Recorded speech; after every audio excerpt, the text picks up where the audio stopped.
Hello everybody and welcome back to another episode of Dragonlance, Shadow of the Dragon Queen, here on Dork Tales. I hope you're all doing well tonight. I'm your Dungeon Master, Kelly. I use he and him as my pronouns, and I'm very excited to be here tonight because we have Godfrey back. For one, welcome back, Chris. It is wonderful to see you after a delayed absence. You've kept your determination. We voted to let you keep it because we figured you needed it after 2-3 weeks of handling the baby. So hey everybody, welcome back. We're gonna do some intros and then tell you some exciting news, and then we're gonna start the game. So why don't we go around in a big circle, starting with Christine. All right. Hello, I am Christine. I use she, her pronouns. And tonight I am playing Kelara Vingard, our human cleric of Mishakal, and she is very cute, sweet, and farm girl. And I have had a very rough day, very long day, and very tired, and my back is very sore. But exciting news is that I finally found leggings that will work for my full length. I am tall, and it's impossible to find leggings in a short world. And all of the femme people just rejoice for you. Yes. And I found out they have the same ones with pockets. Now everybody's freaking out. Even more exciting. Pockets. Black magic. Pockets! Actually, they come in many different colors, apparently, Cal. Really? Yes, I'm also getting a red pair. Dark red cherry. magic. That gives you the power of Those the ones don't have beasts. pockets, though, unfortunately. What is green magic? Green, I will have one Tower of of those the pockets Elves. that I can put my phone in, which is extra. Your whole phone? It's not just like the 1-inch little square that you can It's fit a real tuning in and pockets. nothing else? Yeah, it's for iPod Nanos only. All right. See, those had a clip on them. Oh, fair. Okay, so for the first time in a while, over to Chris. Hello, that's me, I think. Yeah, it's good to be back.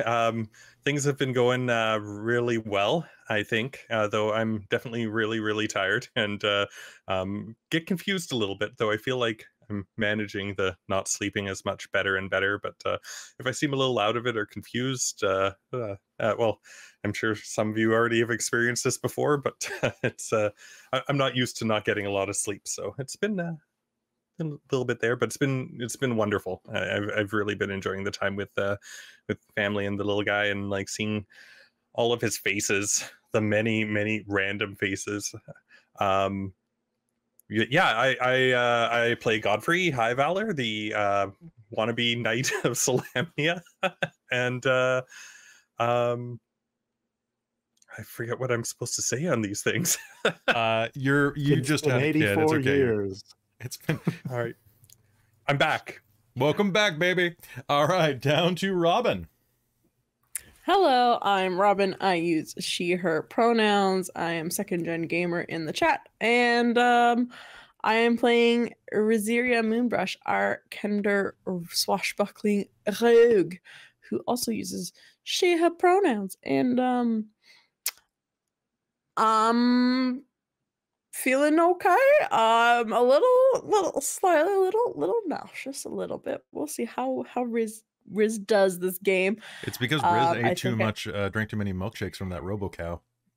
No, it's Never? because I've I missed was so 20 much. minutes late getting home due to traffic, and I inhaled my dinner probably too fast, Fair. like a responsible adult.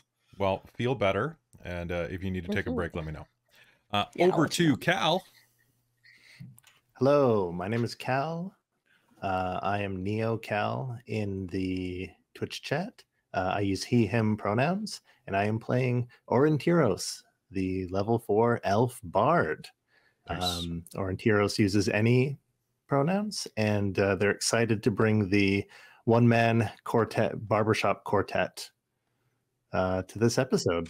Nice. I can't wait till you can upcast that to like a quintet or a sextet. Mm. Right? Mm. Be pretty good.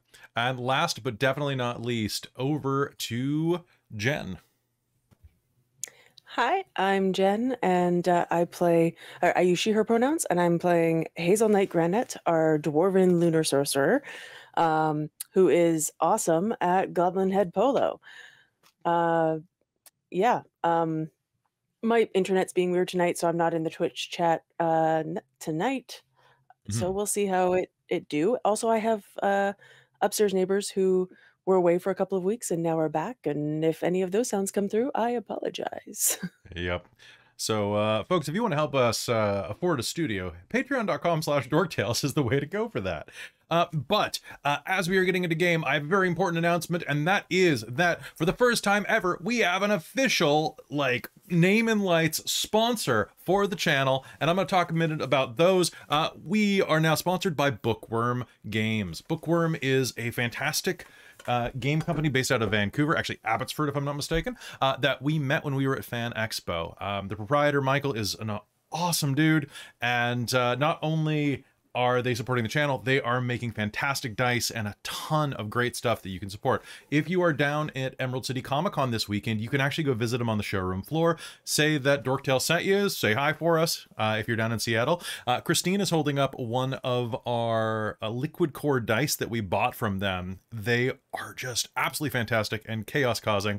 Robin, you have one of those too, right? Let's take a look at that. Oh, the color's not quite translating through because of the green screen, but my god. It's yellow shimmery. Oh, it's fantastic.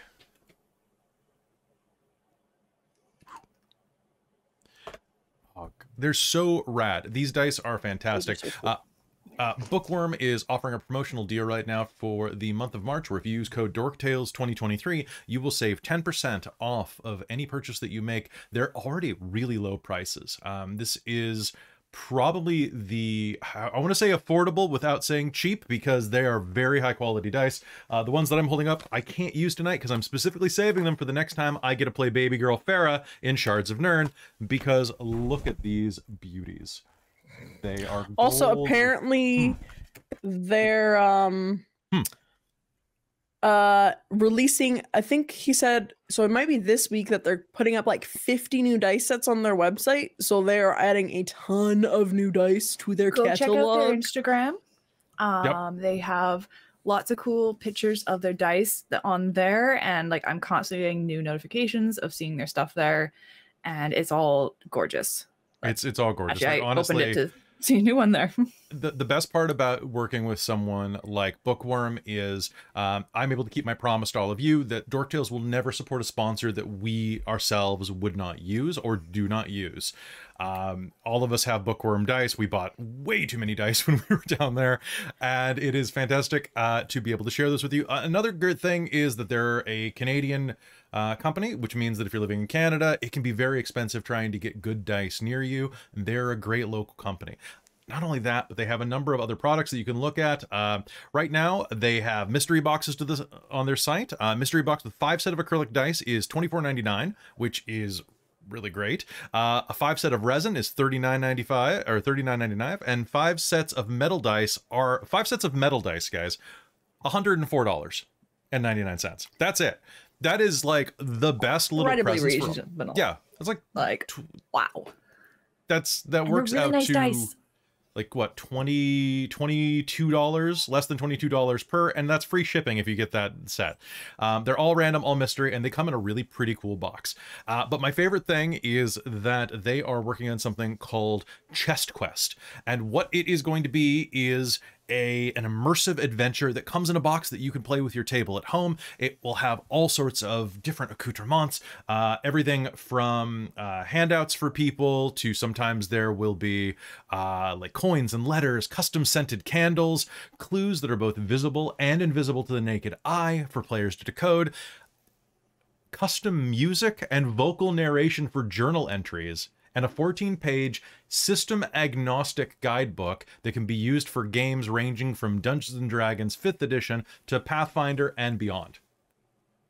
Like, this is incredibly cool stuff, and it's made by a small company coming out of Canada. Please go and support them. Use Dorktales 2023 to do so, and you'll be hearing a lot about them this month because I'm going to be talking about them for all of March. Anybody have any questions, comments, or concerns before we go in? Because I'm super stoked about this. They're a great company to be working with, and I cannot wait until I can roll those great. I just want to see those gold dice again. They're super nice. But seriously, check them out, because not only do they make dice shaped candy. Yeah, so you can intimidate your other dice here. There you go. Dice lollipops. It's amazing. I want to eat some clarify, because there are a ton that of looks Bookwyrm related companies. They are that Bookwyrm looks games. nice. So look up Bookwyrm Bookwyrm games. games. Yeah, and they're solid metal. These things were under, I think I got them from them like at those the con ones. for like $35 or something like that. Like they were, and that's Canadian, right? Like that's incredibly realistic. Once again, go to Bookwyrm Games, and that's Bookwyrm like a dragon. You can also see the ad during our pre-roll and our break roll if you want to look up, if you want to look at how they're spelled there. Bookwyrmgames.com. And you can also go to chestquest.info to learn more about that chest quest, which with a little bit of luck we might be doing one of those on the channel. Thank you so much to Bookwyrm Games for supporting us, and I can't wait to buy more dice. We're gonna break. I'm already looking at their Astral Gate Sharp Edge dice is gorgeous. They're really pretty. Okay, we could gush about dice all day, and we could gush about their dice all day. Besides the fact that they're just lovely people, We're goblins. We're go goblins. to support them. You need dice. We all need dice. Even if you don't need dice, you need dice. And you can never have enough click-clack math rocks. You can never have enough click-clack math rocks. And their names are so good. I love their names. That's something. I now have 3 of these that are almost full of dice. Awesome. Whenever Caitlin and I go somewhere, we buy each other dice. It's just they're and the thing is that like new dice. Fireball of glitter. Oh, sharp edge. Okay. Those Well, we'll have a Dork Tales team Yep. chat later to see what we're going to be spending our sponsor money buying from them. Bookwyrm, if you're still listening, maybe send us a team code for a bigger discount for an internal sale. We'll do a group order. It'll do a big group order. The $100 free shipping is pretty rad though. Like that's awesome. That really makes a difference. Anyway, folks, we're going to be hopping into Dragonlance right about now. Does anybody have any questions, comments, concerns, anything like that before we go in? Yeah. What happened? Well, before you get into that, yes. I do think I left my phone where my spells are in another room, so I need to go grab it. All right, go grab that, and then we will start. Yeah. So yeah, Bookwyrm does have like candy and tea and coffee, if I'm not mistaken, scented candles, all sorts of cool stuff. Like it's honestly, if you need to buy dice for some friends, it is a fantastic place to go. Well, and also, if you I got to say this. They are. I also have to say this when you're done. They're working on D10 sets. Even better. I can't tell you the official bits, but when I got on my call with Michael, the proprietor, yesterday, the first thing I noticed as the call connected was a huge print of the Nosferatu. Actually, it's the official one. It wasn't a reprint, but a picture of the Nosferatu from the Mind's Eye Theater book that came out a couple years ago, like a big poster of it on the wall behind him. And I was like, oh, I'm in good company. This is going to be a very pleasant conversation. And it was. He's a huge nerd just like the rest of us. So it was cool. What's up? I was just going to say that also, if you have friends who maybe you're a little irritated with right now, you could always gift them the Caltrop dice, which are extra spiky metal dice. There should be like an I Hate You looking. set where you just get like 20 of those and just leave them around your house. They're like really shiny purple too, and it's amazing. And they're only It'd be like worse if they were $36.99 on their website. Oh no! Imagine if they were clear. Yeah, they're really shiny Yeah. purple and they're extra sharp. It looks amazing. I love it. I picked those up at the con, and it was just like, ow! I couldn't imagine rolling these. Yeah, we talked about. I remember because we were beside. We met up with Blackwater D&D, and we were comparing how bad each dice would be to step on. Oh god. Well, speaking of stepping on it and stepping in it, I think it's time for us to hop into Dragonlance: Shadow of the Dragon Queen here on Dork Tales. Y'all ready for this? Hell yeah. Oh, of course. Hell yeah. All right. Does anybody have any questions besides Godfrey? So many. Okay. The last few days have been a blur. After Godfrey joined up with Kalaman's military, it has been a non-stop tour of the barracks, of the training grounds. Working alongside Darrett, you have spent, over the past 48 hours, probably 30 of them, doing training, drills, and sharing information that you have from the fall of Vogler. Finally, you were able to sleep most of a full night last night. Your muscles sore. A smell coming off of you that you couldn't wait to bathe off the next day in a cistern. And right as you were feeling yourself slip into that most comfortable of sleeps, you felt a nudge at your thigh. Hey, Sir Godfrey. Yeah. One of the recruits, a sergeant named Rook, leers over you. A dark-skinned man with a broad handlebar mustache. He leers down. Hey, you wanted up in the quarters upstairs. All right, I'll be right there. I hear you're, if I may say so, sir, that blonde girl with the staffs up there, I've heard, you take a shine to her, sir.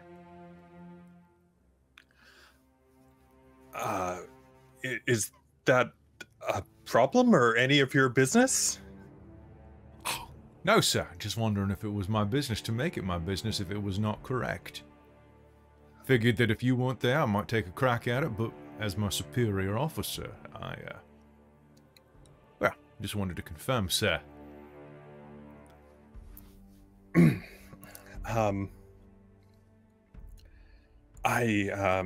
Sorry, you said she's upstairs? Oh, she's on the 4th floor. In Okay. the old ballroom. And that's where I'm wanted, right? Yes, sir. Okay, all right, thank you, and I'm gonna try and just tidy myself up as much as possible. And just try and be as presentable as I can make myself while this tired. All right. I want you to do me a favor, and I want you to make me a charisma check. Charisma check, straight up, all right. You can use disguise if you're proficient in disguise. No, he is not, but that's a 15. 15? Okay, so you'll manage to, you head over to the cistern where there is there's a sea sponge in there so that you can use it to kind of like scrub off all of the grime and sweat under your arms and anywhere else where it's collecting into some type of odor. There are facilities for you to take like a deeper bathe, but timing is not really on your side. Giving yourself a quick wash up, you will have learned that the rest of your party, with the exception of Darrett, who has a bunk nearby you in the Knight's quarters, are all being housed up somewhere else in Kalaman Castle. Well, they're up in the old ballroom on the 4th floor. And as you make your way there, your armor clanking with every step, you are going to hear Darrett's voice from the other side of the door.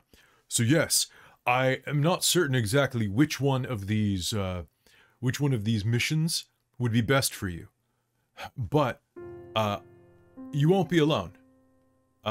You will be accompanied by a friend. And do you knock? Yeah, he will knock at that point. Oh, speak of the devil, there he is now. And Darrett opens the door, showing you into an old, bare bones, fairly... Well, you guys cleaned it pretty well. So not particularly dusty. Occasionally you'll see like a little string of a single cobweb strand blowing in the breeze. But what was once a very opulent ballroom, probably 100 years ago. Now the paint has all faded, and you can see the place where the windows have let in sun damage all around the room. There are a number of bunks that are set aside, as well as a broad wooden table with a map placed atop of it. A couple of pins around the local area have been placed in it, and between the beds you'll see that what equate to more or less laundry lines have been affixed to the walls, with broad sheets and cloths covering them for a bit of privacy. Your friends are all there. And as the door opens, you will all see Godfrey standing there looking A little tired, like he's probably been under a lot of stress the last couple of days, but pretty fresh overall. What do you do? Hey, welcome back. Hello, it's good to, like, when he says good, he'll, like, sort of scan over everyone and just stop at Kelara and says, like, it's really good to see you. I hope things have been going well. Yeah, it's lovely to see you, Godfrey. How have you been? Are you training with all? You've been training with all the guards, right? The recruits, yeah, it's been it's feels like it's been a long time. She'll kind of like shift and bounce over and start tugging him in the room while other people start talking to him. Oh, You missed. We killed some goblins. We went to go find an old tinker, and goblins are working for the Shadow Queen now. goblins. I'm sorry, a tinker. Tinker. I know it's hard with my accent a little bit. We were getting someone that made. We found out who made those cannons in the bay. Oh, yeah, Yeah, right, they're not cannons. Apparently, they're weed killers. That's a little. That's how they were designed, Overkill? anyway. Yeah, Okay. but we found the inventor of that and brought her back here. I think. Yes, she agreed to come here. Well, that's good that I guess they're on our side. She didn't mean to. She didn't realize what she was getting into. And you all look well. Yeah, Kelara will kind of rub at like a spot below her shoulder where she got shot last time. But remembered, like, oh god, that hurt. All right. It's good to see you all. Sorry, well, I'm glad you're all right. What's the? I was actually expecting something a little nicer when I was told the ballroom. It's my first time up here. What's? It is a little, I think, out of. Were you expecting a dance, Sir Godfrey? Maybe hoping for one. But perhaps another time then. What's on the docket? What are we doing? Well, I was just outlining. Was telling us about. There are three different. Just telling us about where we could go. Absolutely. There are three different paths that you can choose at this point. Three missions that are available to you, although two of them are very similar. So around the area, there are a few assignments that have been well determined. First, there's a farmstead 18 miles east of Kalaman. Fleeing residents have reported that the farm has been overrun by soldiers. I'd like you to scout it, and if enemies are there, potentially deal with them. If not, I can send another contingent out there, for there are two other places that you might be needed. The first is that there's been word of Kalaman soldiers. Pardon me. There was word of soldiers attacking travelers along the roads near the Estwild border. That's about 20 miles to the east of us. It's pretty close to where those farms are, so it might be worth it checking both of them if you're headed that direction. However, just as importantly, if you look 20 miles northwest of Kalaman and about 6 miles to the east of Vogler, we've lost some of our scouts. So I'm not certain which of these missions you would choose to do. It would be very useful if you had time for one.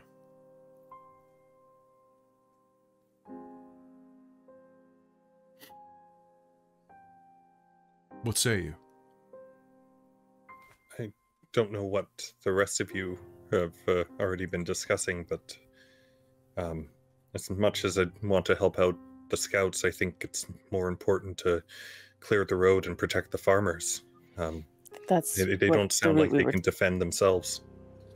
That's what we were thinking as well. Yeah. I think we were mainly talking about going after the supply. But like that direction anyway.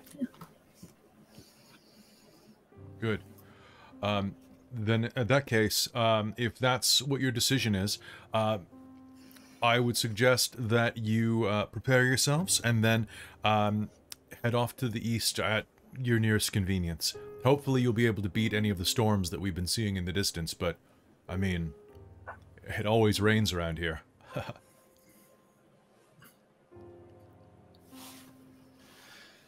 Yeah, what's Levna been up to? Were you asking me out of character? Yeah, if I know. Yeah, Levna has been healing up. She was healed almost completely by Kelara, but has mostly been, mostly stationed herself in the merchant housing outside of town, where the Vogler residents have taken up, where the refugees have taken up, and has been organizing some of the militias there. Basically, trying to get the Vogler militia back up and running as a protective force. If you've taken any time to spend with her in the past couple of days, she is worried that the Vogler citizens might be taken advantage of by the Kalamanians. Okay. So far, it has not happened that way, though. So it's been pretty chill. But that said, she definitely would be interested in getting out and doing some damage. You can see that she's kind of itching for it. Mm-hmm. Well, we could, I don't know when the rest of you are ready to go, but I think the sooner the better. We can get Levna on the way out. I'm sure Sir Levna would love to get away for a moment. Oh, have you seen Levna a bit? I haven't seen her for a few days. Is she feeling much better? She's been helping out some of the people of Vogler, just trying to make sure that they're trained and a little bit more prepared, so that they can help take care of themselves. That's wonderful. I'm glad she's doing better. Me too. I think it's a distraction for her. Well, I'm pretty much ready to go whenever everyone else is. I think No, I don't really need anything. Already made goodies the other day. You did. Have any of them? Did you use all of them? I think I handed them out, so I don't think anybody's used them. How long did they last for? Did they last for 24 hours? 8 hours. Okay, so are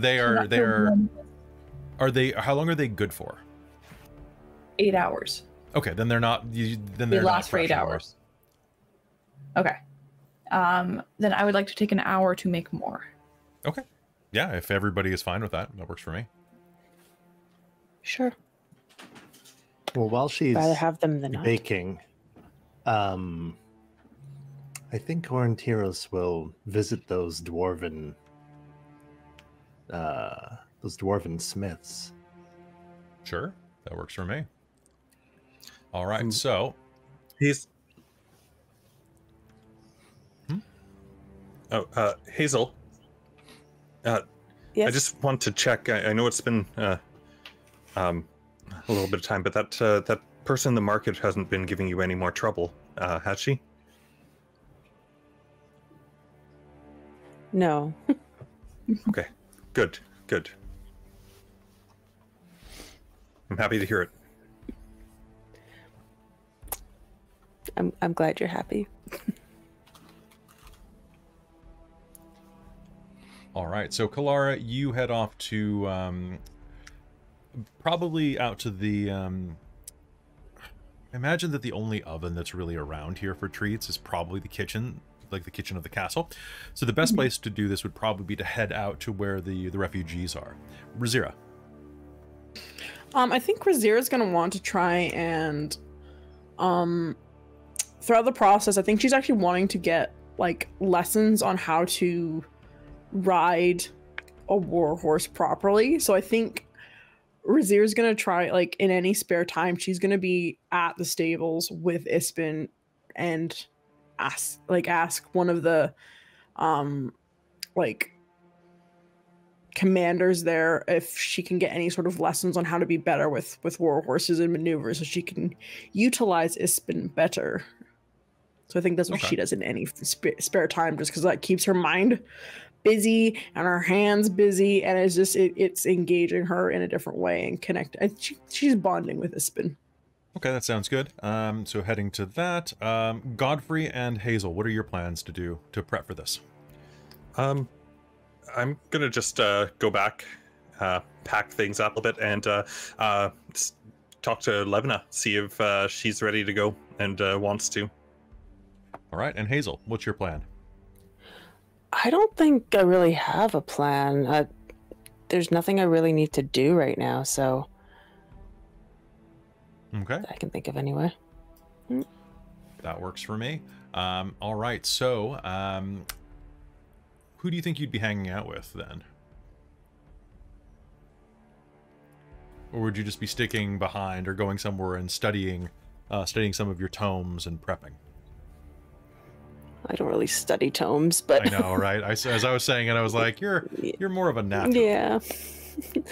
I'm a natural. Yeah, maybe just wandering the market. Like, Hazel's... I'm going to put it this way.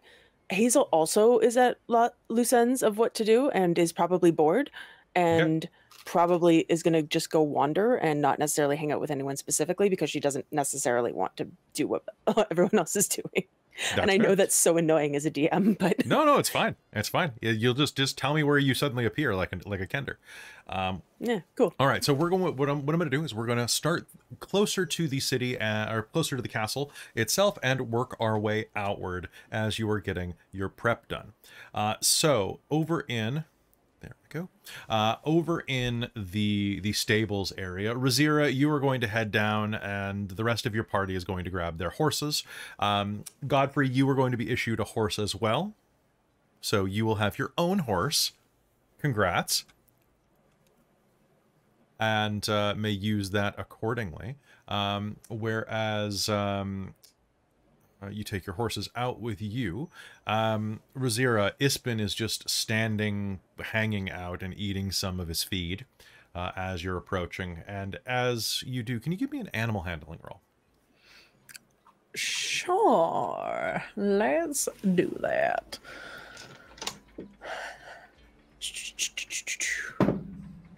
Oh, that's not too bad. That's going to be a 19.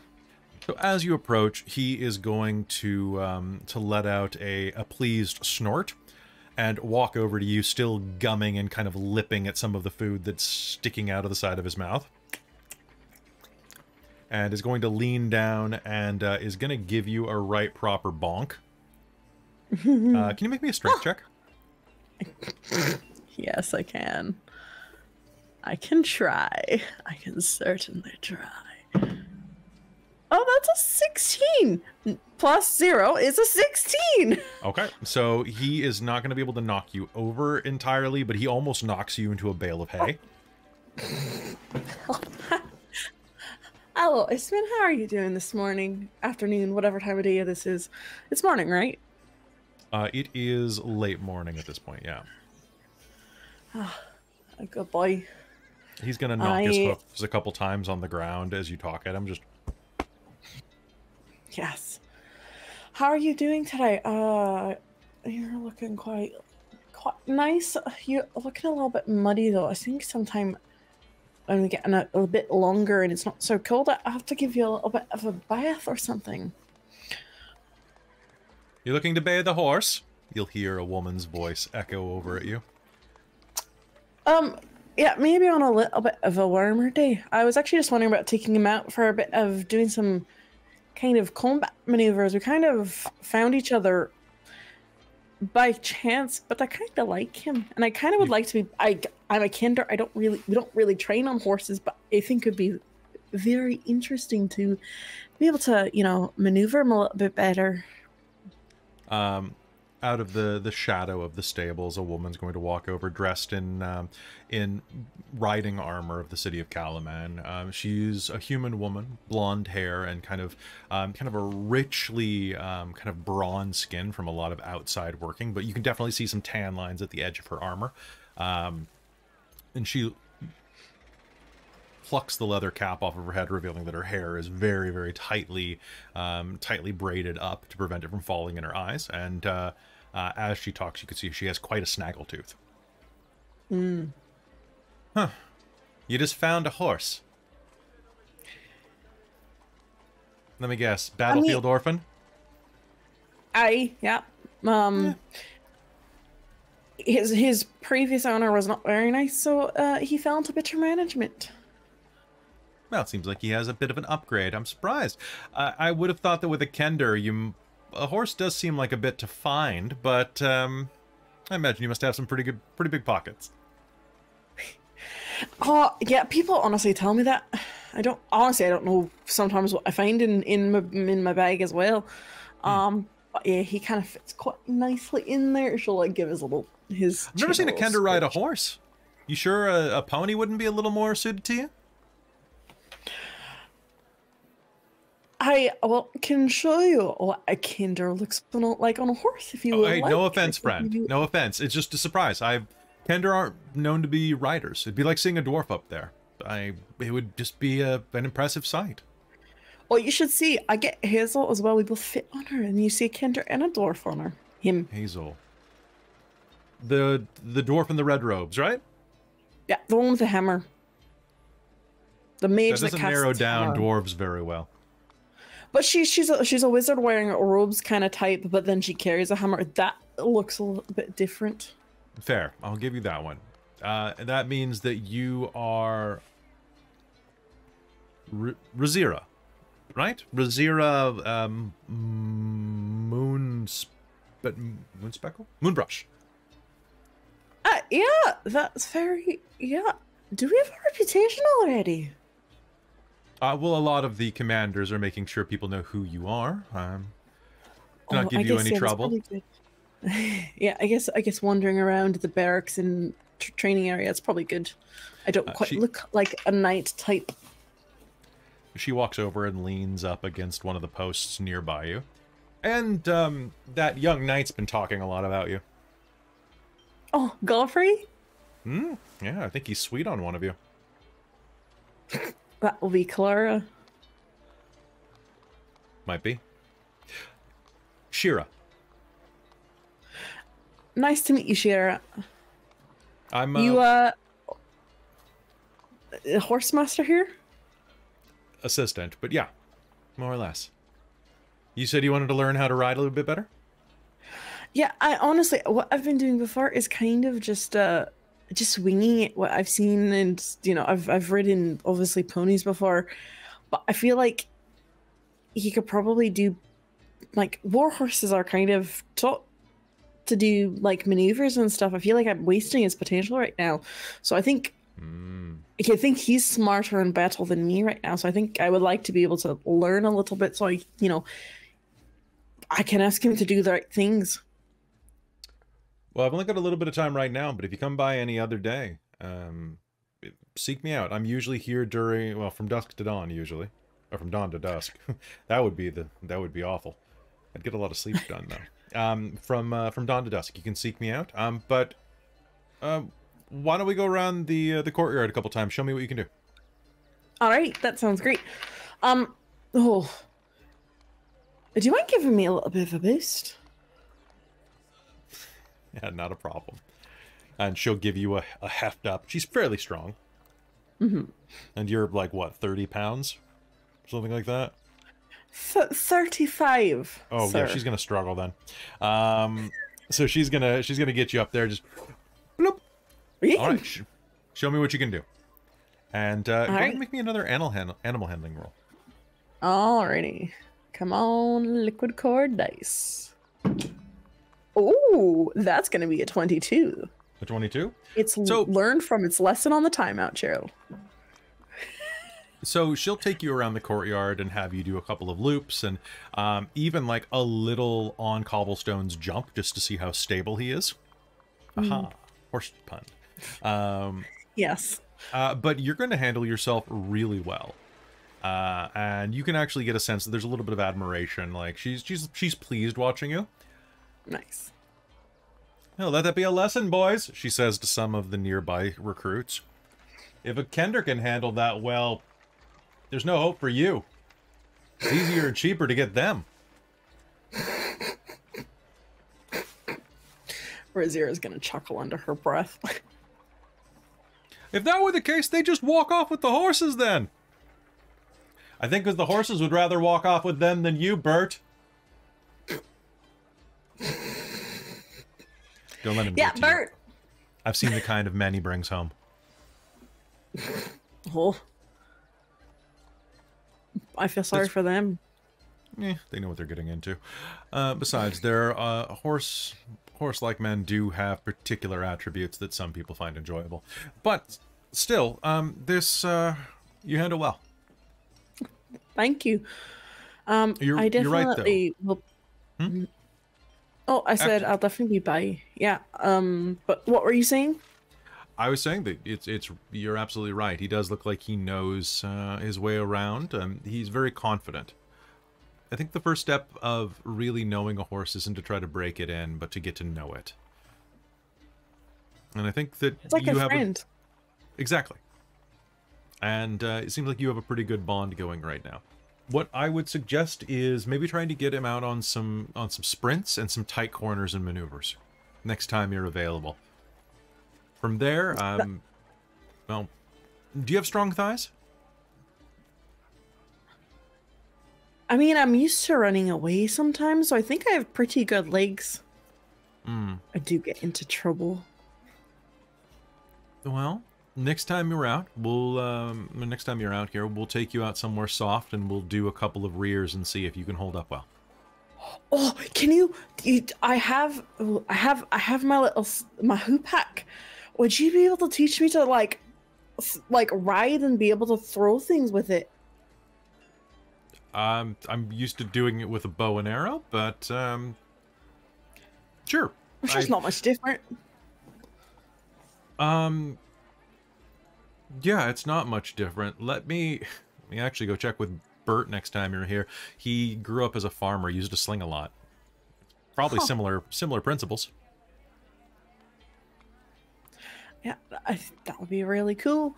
Awesome. Thank you so much for your help, Shira. I definitely buy any spare chance that I get because it's really cool. Also, like, yeah, Kinder, we get into trouble a little bit and we find things.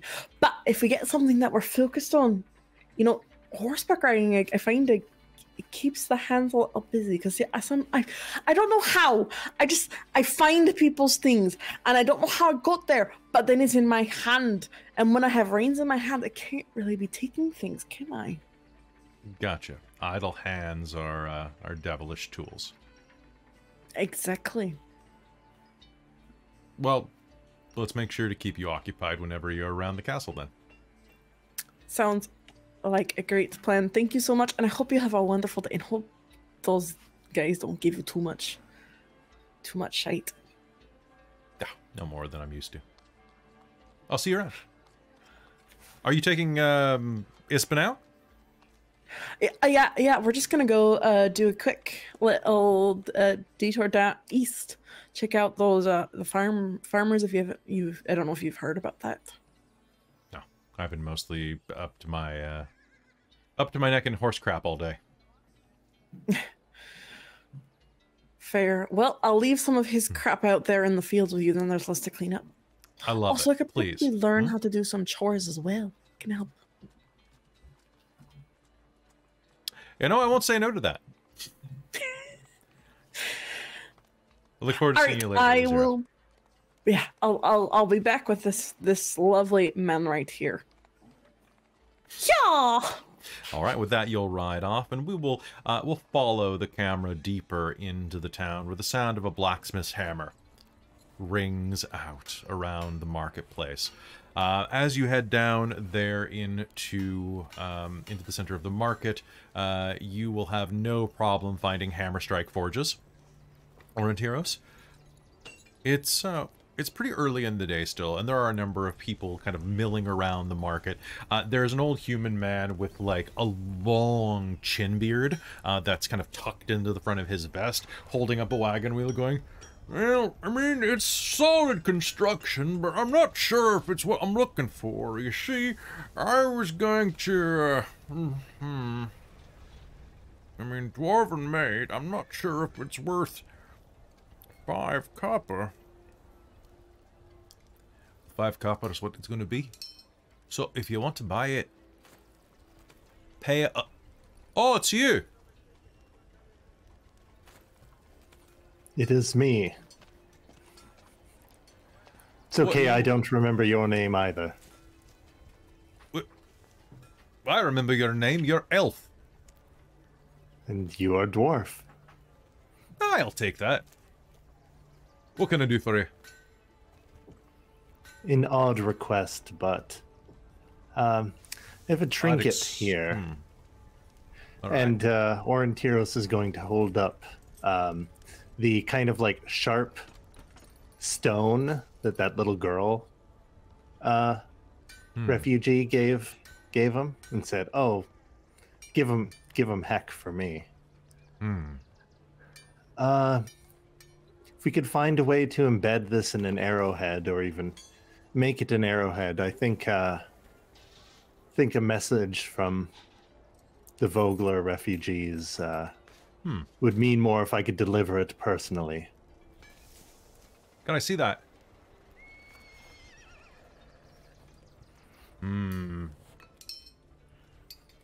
He holds it up, and you can see it has like a slight, it's like a dark gray with a bit of tiger striping around it. He flips it over in his hand a few times. I can probably do something with this.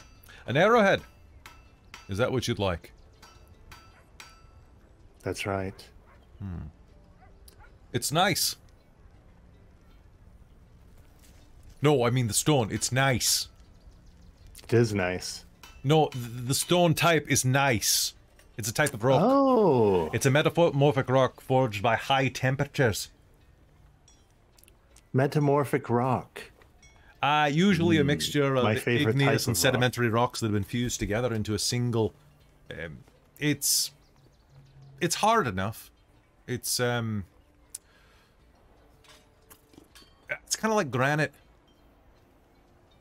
I know all about that as well. No, you rock don't. You've never seen a rock in your life. I've seen a few, like that one. What do you know about rock? Well, I know that I was once trapped in a place. And I escaped bandits. And they were taking me to a town called Hard Place. And I'd rather not visit that dire That's the problem. circumstance. If you're not from a dwarven area, you just don't understand rock. There is this place near where I grew up in the hills. It's they serve coffee and tea. It's a cafe right next to a big hard rock. Wonderful place, good music, commemorative tunics. I forget what it's called. Either way, they have great pastries, and honestly, my hometown, it was basically built out of rocks and rolls. And rolls. Well, I said there's a bakery there. Amazing. And there's a cafe. Aye. Yeah, right next to the hard rock. What do you think it's called? Oh, it doesn't matter. We'll just call it. I don't know. There was another one in the town that was near the Holly and Woods. Oh, really? Aye, yeah, near. Well, I mean, not sure if they ever really got up and running. They were working on it when I moved out, but I guess they didn't plan it. You know, by the Hollywood. No. Aye, aye. Yeah. Lots of memorabilia. I can't keep this up. I'm sorry. Can only make one Planet Hollywood joke a year. Only one. Only one. That was it. That was it. And you blew it in March. Wow. Yeah, I know. I blew it early. Yeah, now you gotta keep that tamp down.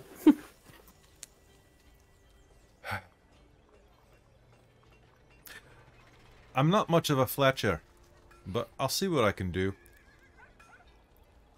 The other dwarf is going to look back from the other side. Ah, you're not much of a Fletcher, she says. Luckily enough, I am. I'll see what I can do for you. Tell my cousin to finish dealing with this wagon wheel, and I'll take a look at that. She struts over. Can I get some help over here? Aye, fine. Best of luck with your arrowhead. Look, it's 5 copper pieces. If you're going to get it, get it. If not, move along. Well, I'm not really sure what I can afford 4. Oh, that's good, because 4 is almost 5. You'll hear kind of fading off into the distance.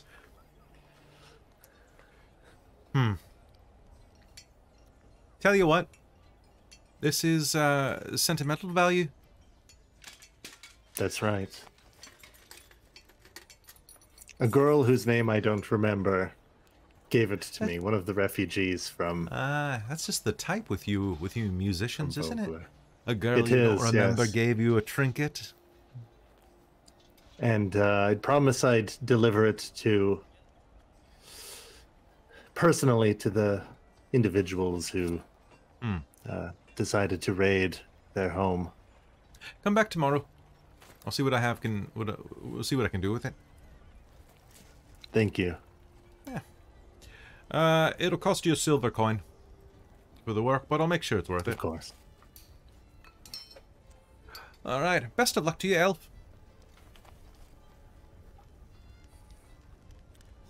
Or do you prefer Aurontiros? Oh, you remember? I remember. I'm not a twit. Do Do you remember my name, though? Of course I do. Mm-hmm. Elves never forget anything. So you remember that my name's Tyria?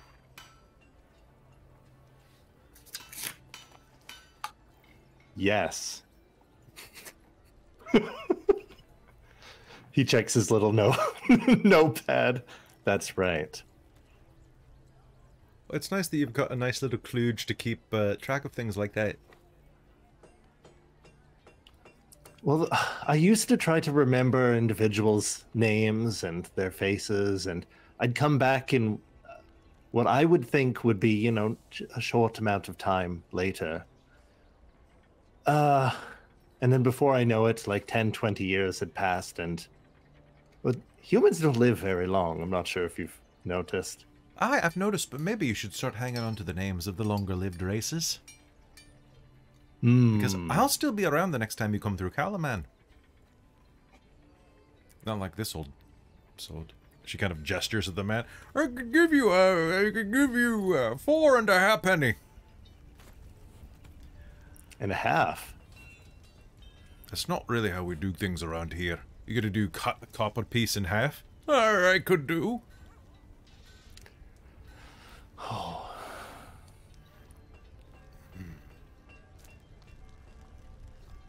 I'll take care of it for you. Best of luck, cutie. She gives you a little pat. All right, Brandon. Cutie? It's gonna be 5 copper for that, or else you can sod off. Or I'll just go to the other dwarven blacksmith. We're operating out of the same shop, Brandon. Unless you want to donate to the recouping fund. Sod off, you'll hear, kind of as they kind of converge on the man. So she takes she took the stone from you and should have it for you tomorrow. Stone. Excellent. Into arrow. All right.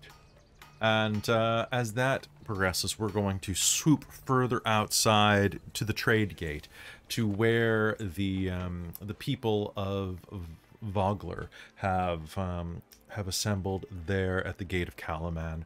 Kelara, you and Godfrey have made your way over there, and there's a bit... Well, it's surprisingly lively, given how rough the people of Vogler have had it. They have not lost their spirit, though. And as you head out there, there are a number of people just enjoying themselves. A couple of the older men sitting and whittling out in front of the house that you know that your brother is living in, whittling away at some blocks of wood while smoking long pipes with kind of a cherry tobacco smoke in the air.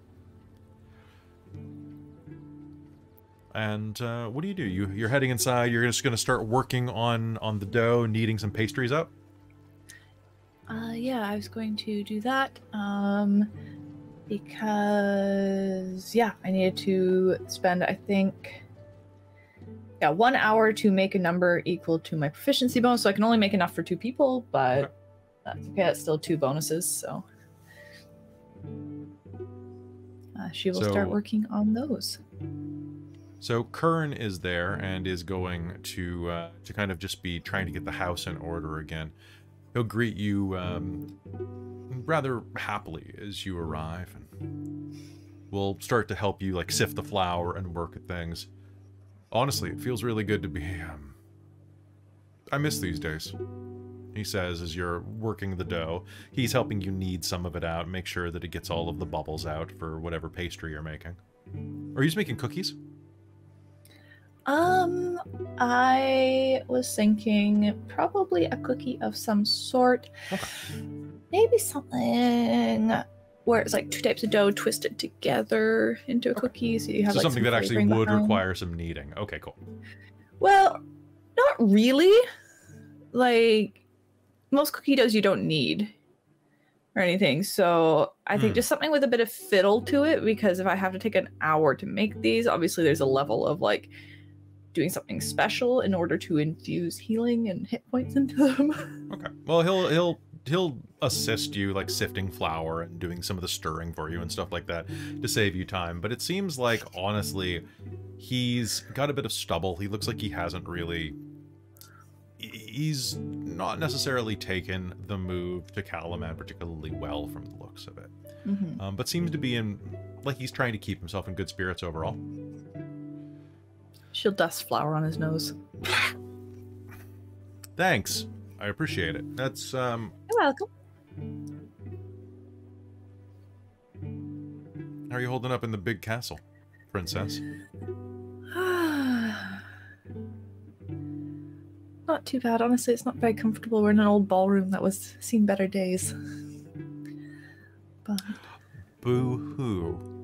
I'm 4 to abreast with the Yobergs in this little house, okay? Their daughter snores. It makes eyes. Have you heard a dwarf snore? Oh, is that what that noise is? I wasn't sure what was echoing across the hills. I'm in the same room with it, so... Well, it's just like having a vibrating bed. It's like a massage, right? Then there's the elf. Does the elf snore too? It's a weird one, though. It's kind of high-pitched and melodic all at the same time. Interesting. So like a leaf whistle? A little. Huh. There's a whole background chorus. Landon has nothing on them. You still like making the cinnamon twists, huh? Of course. You remember Mom used to make these for the festival days. I haven't had these in... God, you haven't made these in at least a year or 2, haven't you? Yeah, it's been a while.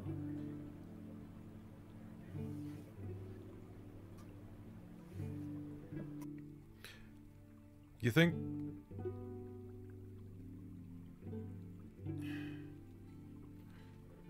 kind of glad that neither of them saw what happened. You know? Is that wrong?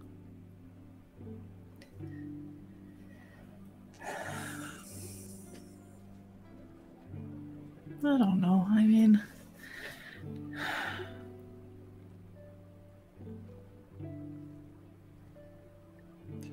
I suppose take what we can when we can. I mean, I miss him, but I don't know, maybe it's better. I don't know that it's never ever like better, but I mean, that doesn't mean that we can't be happy they didn't have to see that. I gotta be honest, when I think about it, and think about the idea of one of those Red Dragon Army hits in the house Dad built, right next to the... We were still cutting notches in the frame for Landon, you know? Sleeping in...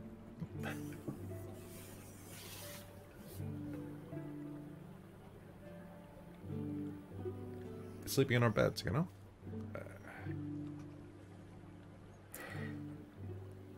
The guest bed was the one you built with Dad. Your first project. Yeah. And they get what they deserve by sleeping on it. I hope they get splinters in their butts.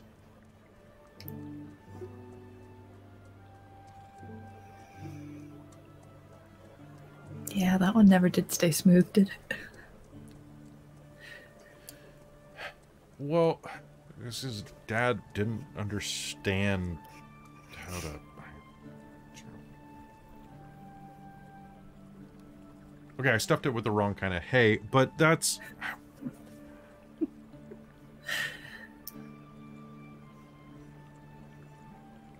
Oh, hey, you've got a little bit of... And he's gonna hit you with a wad of dough in the face if he can. What's your armor class? Ooh. If mage armor is still active, 17. Okay, so he's gonna hurl a If bit it's of not dough. still active, then... Did you have mage armor... Hazel, did you cast mage armor first thing in the morning? 12. Not this morning, no. Okay, so then it's gonna it would be go done. splat and get you right in the face, like a wad of dough the size of like the size of like a toonie. She's going to put a handful of flour in his hair then. And with that, you will get each other a little messy. Nothing that can't be cleaned up in a hurry. And will come away with... you'll actually come away with an extra pastry from it. Nice. From the hard work. Okay. The camera's going to pan outside of the wall. And from there, we are going to follow it across where some of the children are playing out in the field to what has been set up as a little bit of, not a tavern necessarily, but a little bit of more of a drink house, if such a thing can be just kind of quickly summarized. A couple of the locals have managed to procure a few casks of mead and ale. So a beer garden. It's more or less just like a cottage with a bunch of stools in it. It's like honestly, it's like a basement bar. That, as you push open the door, is going to be where you find Sir Levna. Godfrey. I'll walk in and try and get myself a drink to sit with Sir Levna. There's no bartender to speak of at this time of day, but you can see that there is a little kitty with like it's basically like a small, like a pint barrel with a slot in the top that says fill a mug, leave 2 copper on a little sign next to it. 2 copper, eh? 2 copper. You know, I'm gonna just try and subtly put a gold in there anyway. You mean instead. a steal? Give you a steal? Steal. It's a steal. A steal. Right. Steal coin. Because we're in Gold is useless here. Don't try to take change out of there. Just like put the gold in and the be George like, Costanza. I'm nothing less. God damn. No, he's just gonna put a steel coin in there, Okay. and just try and not make a big deal out of it. Just throw that in there to give them, you know, I mean, they're refugees, right? Like, Yeah. pour himself a drink and try and sit beside Sir Levna Okay. and just sit down. Sounds good. So far inside of here, there is one of the dwarves from Vogler is sitting there kind of drinking, staring into his ale, kind of muttering to himself before turning back and getting back to work, doing a little bit of whittling of his own. Do you speak Dwarven? Oh, I think I do not. I traded that for Narakis at the beginning. Kind of mutters under his breath. Two women are sitting gossiping over a couple of pints of ale as well. Speaking kind of in hushed tones, and a little more hushed as you enter and put that in. And Levna is sitting, kind of trying not to listen to their gossip, but is make me an insight check. Insight. Where is that? +2. Nope, I got a 4. Got a 4? Okay, so Levna's kind of leaning back against the makeshift bar that's been set up for these 2 or 3 casks that are kegged out here, that are tapped out, and has her feet up on another stool. As you enter, her helmet is sitting on the floor, and you can see that her face is wrapped in a little bit of linen bandage still. But she looks over at you with keen eyes, that scar dancing down her cheek in the dim light of the room. Well, look what the cat dragged in. What can I do for you, Sir Godfrey? Good to see you, Sir Levna. Are you a sir so yet, or you're, are you still my squire? Actually, did that happen, Kelly? Like, am I now officially a knight? Or You have not been fully knighted, if I'm not mistaken. fully knighted? I don't Perfect. think so. Okay. Nope, just checking. I just took that feat, so I just want to make sure I didn't miss anything. Unless you decided that you have been fully knighted, yeah. Nope, that sounds good to me. And it's like, well, technically, I haven't been officially knighted, so, sir, it's quite nice of you to refer to me as that, but I'm still your squire. Good, Godfrey, fill this. She passes you her tankard. Oh, and I'll. Oh, and the next couple are on me. Already paid for. I think this is probably going to be my last one for the day. That's good, because I thought you might want to come with us. Yeah, you have a mission for me. I can tell by the way you walked in. I thought you would like to get out a little bit. I know you've been doing some good work here with everyone, and it seems like, despite everything that happens, their morale is actually doing okay. I think you have a lot to do with that. So you want me to go back out there and what? Fight the good fight with the Red Dragon army? We're going to be going to secure some supply lines and possibly help out some farmers. That I think that was it, right? Possibly, yeah. Protect some farmers who can't defend themselves. Make me a persuasion roll. Yes. That would be a 19. He's going to pause for a moment, and you can see that you didn't do well on your insight roll, but you will definitely notice that there's some emotions flickering behind her eyes as she kind of processes the situation. Might be a good chance to make a difference in some more people's lives. Yeah. That's fine. That's enough. You got me. We're gonna go and kick some butts, okay? I'm sure there'll be plenty of opportunity for that. The next time we go up against a dragon, though, you're fighting it.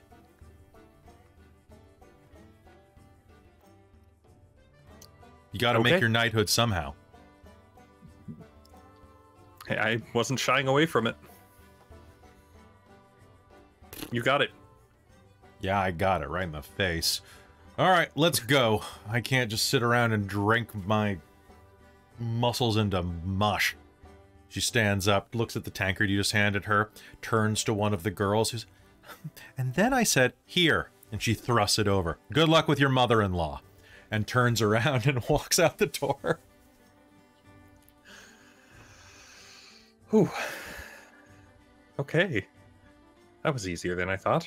Was she listening to me the whole time? I don't know. I know a lot about your mother-in-law.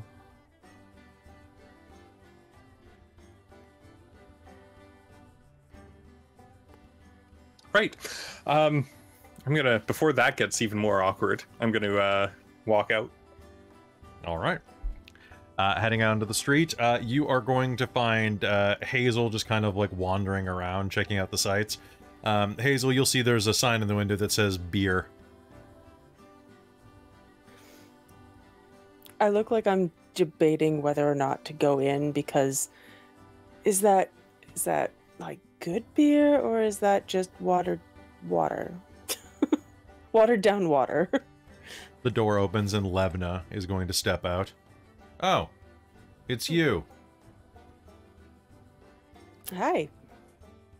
We're going to set some things on fire and stab people, and you're coming, all right? Oh, absolutely. Good. Now? Yeah, unless you want to grab a tankard first. Not really. It's kind of flat.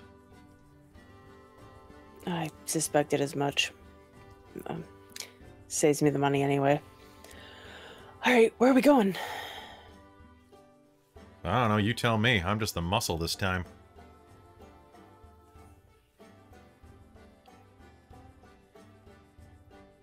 All right. And with that, do you assemble your party and gather forth? Or do you just gather your party and sally forth? Forsooth, my dude. Forsooth, my dude. I can't remember my Baldur's Gate quotes for some reason. You must gather your party before venturing forth. Venturing, thank you so much. I don't know why that lodged in my head. It was just not coming out. All right. Sally, so you're thinking of Tally Ho. Sally forth. I was thinking of exactly how Chris said it. So with that, you are going to all meet up.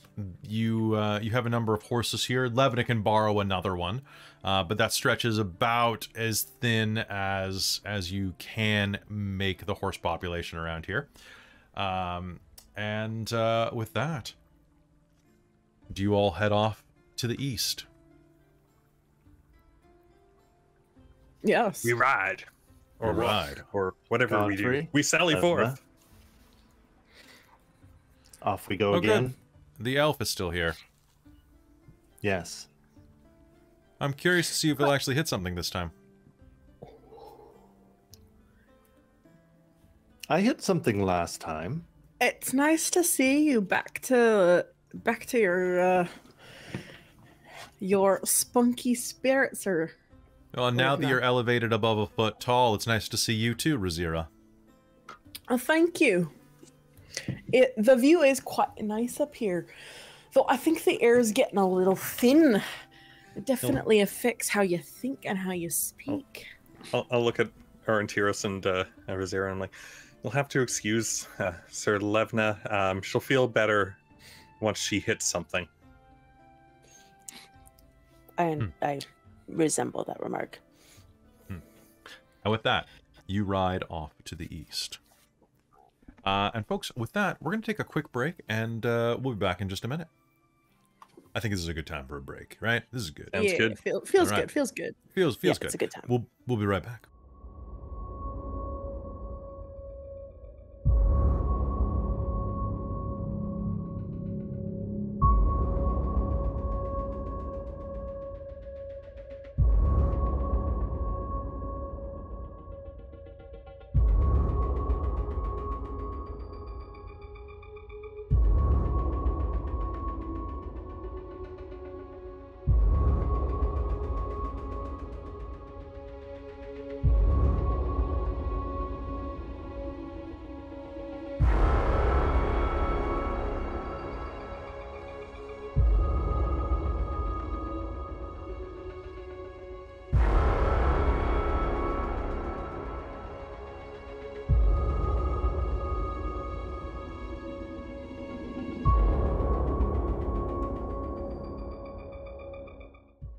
Hello and welcome back. This is the part of the program where we talk to the chat. Oh, we're throwing up gang signs now, Cal?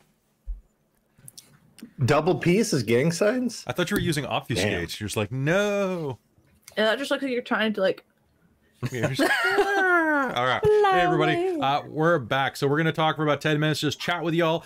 Any questions, comments, or concerns, please leave them in the chat. Also, thank you so much to the Onyx Path, to Plastic Age Plays, to what other raids did we have while we were away? I saw there was another one a little while ago. So we had Gut Punch RPG raided us. Gut Punch RPG, thank you so much.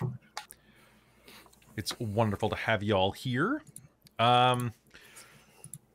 Also, once again, I won't take up too much of your time, but another big thank you to Bookwyrm Games for becoming our first official sponsor. That isn't just a like, hey, use this affiliate code and maybe we'll get paid. But thank you so much. They're great, and you get your dice in these tins, and I like them. I wish that I had some dice to use against them. They look amazing too. But seriously, I'm super jealous because they're down at Emerald City Comic-Con this weekend, as I really wish that I could have been, but, you know, you can only travel so many times a year. So definitely go and stop by and say the Dork Tales sent you, because I would love to hear stories of all the Dork Tales people going and saying hi to them.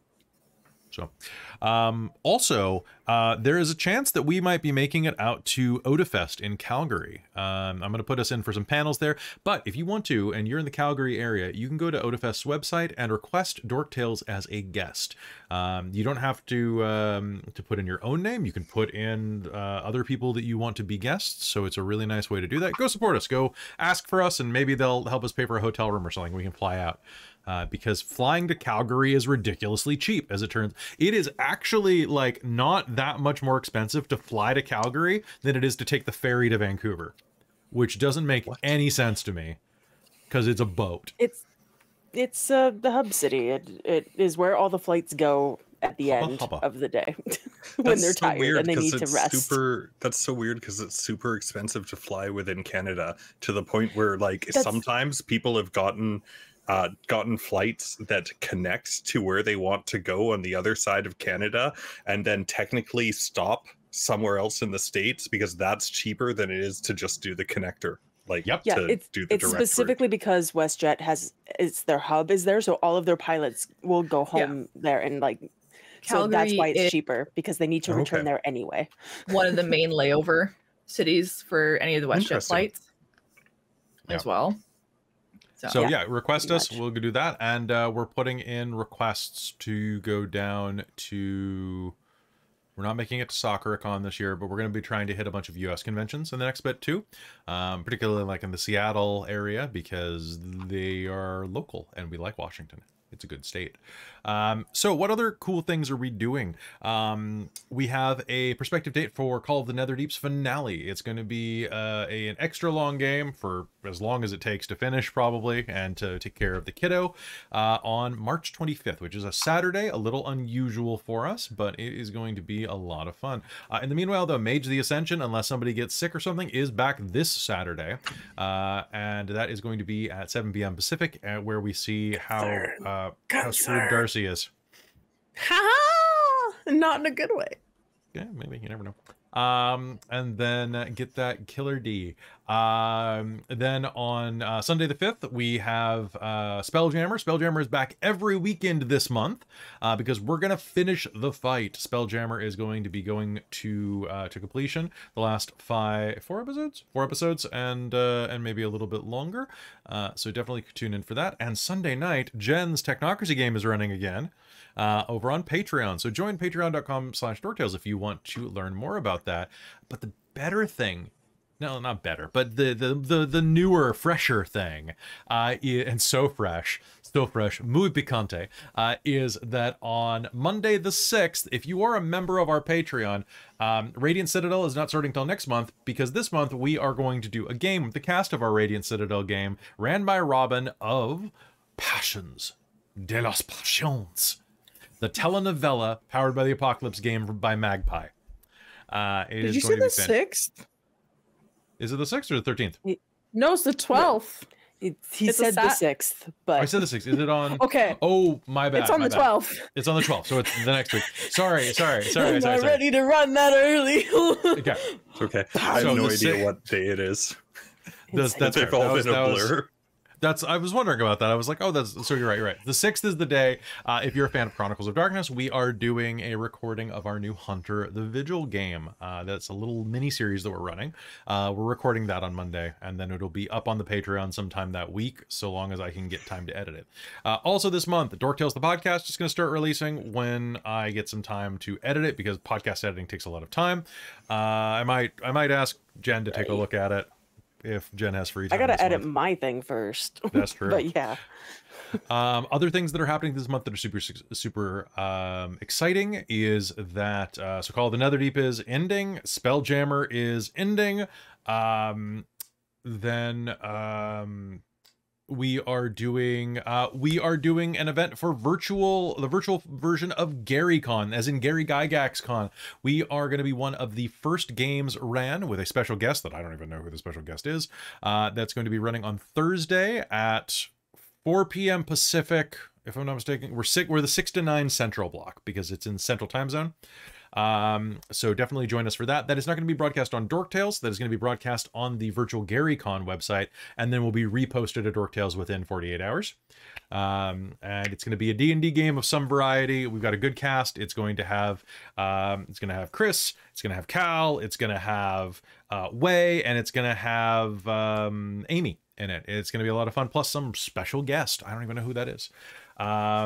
Then also that week, we are helping out with Streaming for Survivors to benefit the Waivo Rape Crisis Center in Vancouver, where we have a couple people who are going to run games. At the very least, I think Krista and Jen are in talks to run games for that, and we're going to be casting that out soon. It's going to be a great way to raise money for a great cause.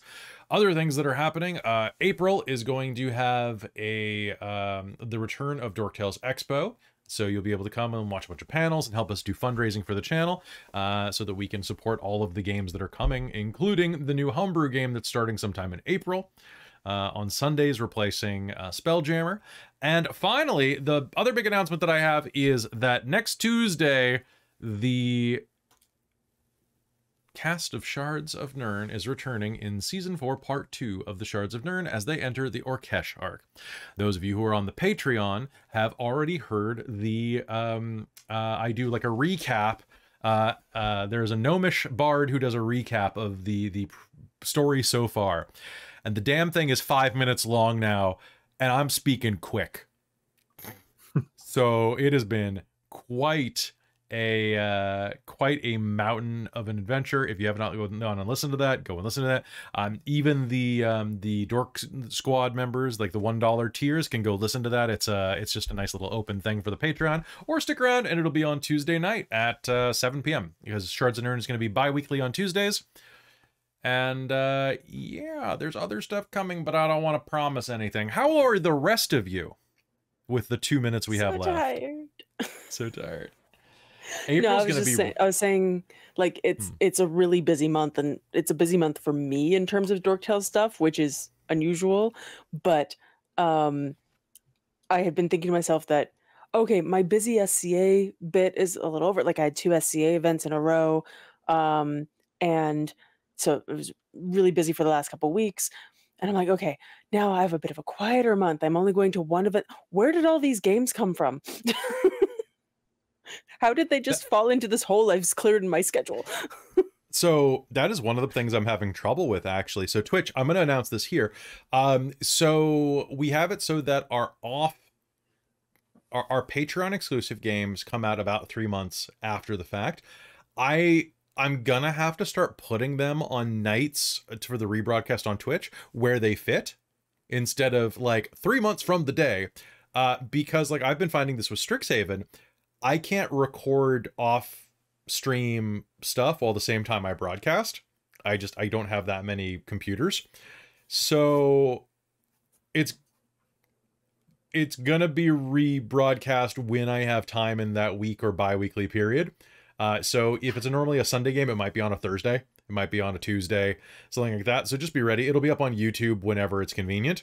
But so it might not be perfect. I'll fit it into the schedule where I can, for the public releases of these games. But when we were recording them, I was like, oh, it's not a big deal. But then it's just 3 months later, and then I forgot that the content has to butt up against other content. Yeah, we run just a few games. You had approached me for a potential project, and I originally had said yes, and then looked at my schedule and realized that would be 8 different games at a time, and I was like, maybe 8 is too much, Robin. Maybe I don't you think have so. to draw the line at 7. It's fine. It's fine. I'm in all of those games. I'm very excited. I can't wait to announce we have another game that's going to be starting in May or June when the schedule gets a little emptier. I'm very excited for that. Hey, Jen should join that game. It's going to be on like Tuesdays or Thursdays, Jen. You could join. It's bi-weekly. Is that the one I'm thinking of? It's the one you're thinking of. The costuming is going to be insane. Only if we can compromise on start time. What go on. I go to the gym immediately after work both days, and I'm usually done by about 7:30. I don't know. We'll have to talk because I know Christine needs to get to bed by like 11 usually, 11 or 12. But right, and that's the problem. But I'm not getting rid of the gym out of my schedule. So that's fair. I need to be shifting earlier because I'm going back to busing, which means I get up at 5:40 in the morning. Oof, yeah. I know we'll figure something out though. We'll talk. I might maybe I can like guest star halfway through the episode or something. We'll just kill you off in the first episode, or I'll just force Traz to do it. Or never mind. Also, for those of you who are up to date in Strixhaven, Traz was an absolute bastard last night, on Monday night. So go enjoy that. Still a little salty there? No. I love you, Traz. It was great. No, Traz was just like, I'm not used to playing bastards like this. I'm like, come on, get used to it. It's great. What did Traz do? I don't want to spoil anything, but he might have tried to kill somebody in the party, and it maybe someone shaped like me. What? It's fine. Nobody. Trazelta, young man. You're gonna lose your other leg if you keep this up. All right, so we're gonna be heading over there. All right, so folks, I think it's about time for us to head back into game. Any last minute questions, comments, concerns, anything like that? Don't think so. I think we're good. All right, let me remind myself what we're doing, and then let's head back. Nope. There we go. Oh, God, this chapter, man. There we go. Okay, so you guys are doing that and that. So that is, let me just check these for distance real quick. 20 miles east of Kalaman, 18 miles east of the city. Okay, so I'm assuming that the farmstead is probably where you're headed first. Okay. All right, so without further ado, let's head back into Dragonlance, Shadow of the Dragon Queen. Hello and welcome back to Dragonlance, Shadow of the Dragon Queen, here on Dork Tales. You ride across the countryside, making pretty decent time. Now, horseback is fairly quick, and as you head to the east of Kalaman, you find yourself trekking over some of the same pathways that you made your way along before when you were headed to get to Tina Rookeldust from her home. The same burned-out farmhouse lies in wait along the way, and at that point you head south, following some of the intel that you were given by Darrett. After a fashion, you find yourselves a good 17, 18 miles east of the city. And as you approach, rising on a small hill, thunderclouds kind of brewing overhead, but no rain actually falling. Can I get all of you to make me a perception roll? It's going to be a group perception roll, which means that it's going to be DC 10. Let me know if anybody fails. 15. 15? Okay, one success. So I rolled a 2, but then I add +8, so that's a 10. Okay. I fail with an 8. Okay. I rolled a 2 as well, but I have +8. Holy No, crap. I got a 10. Nice. Okay, Nice, Kelara. Cal. Already saving my 15. bacon. 15. Okay, so the dwarf can't get a and Levna, who I just leveled up, got a 19. Holy crap. By the way, Levna's a boss now. I forgot that always was. she gets improved critical. Oh, nice. Ooh. Yeah. Champion. Riding Champion. Riding up to the top of the hill, looking down, you can see that a wide farmstead lies beneath you. It's ransacked, and you can see that a dragon army soldier is barking commands at a half-dozen hobgoblin mercenaries. You're about 60 feet away from the action at this point as they are going and ransacking the settlement. The farm is ablaze as the hobgoblins work at pillaging every last bit of value from it. And as you are atop the hill, there's no way that you're going to be stealthing up with those horses. The dragon army soldier is going to turn and notice you as you are perched atop that small rise, and is going to bark at the hobgoblins. Here's your final test. Dispatch these fools and earn your place in the dragon army. And can I get an initiative roll, please? Yes. Let's retire that dice that rolled 2 for now. I am also going to retire my die because I rolled a 3. We rolled All right. 2 of us rolled under 3 of us rolled under 5. Levna got another 19. You're not allowed to get a 3. That's Kelly's roll. Oh, Oh, I'm sorry. It's trademarked. It's Yeah. trademarked. All right, Dragon Commander got a... I actually rolled well for my initiative, so I'm stupid. I rolled a 13 and got a 13. It's cool. I've got like 8 sets of these. I should go grab. 29. Holy Ooh. crap, Robin. That plus 12 to initiative, yo. See, my problem is that like the observant feat only gives bonuses to passive perception it and as well? investigation. So I need more passive checks. You have that too? You have Yeah, observant? she just picked it up at this last level. It's nice. Oh, for the Alright. wisdom. Mm. I got some time to kill in this battle apparently, so I'm going to examine my d20s. That sounds good. What was yours? You got a 5? Okay. That's why I'm so training up my then- d20. The Kender acts twice, 3 times before the dwarf knows. I believe Am I on- Rizira has a couple of dots of celerity. Yeah, that's Am I what on that Riz's was what horse? we're doing. Okay. Riz just taking me around. Dude, give me the grand tour. Not really. Okay, so here is the initiative order, just so that everybody is aware of it. Oh, and Aurontiros is...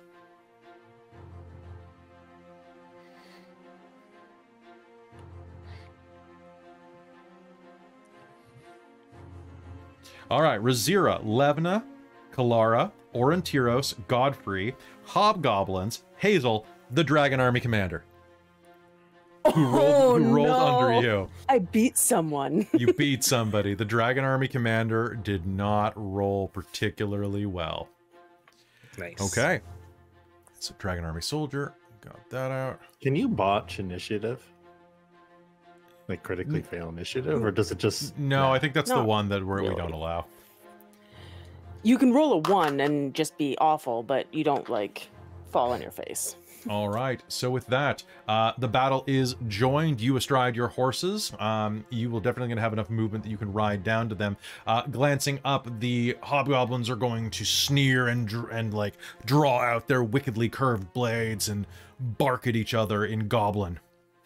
Any of you speak Goblin?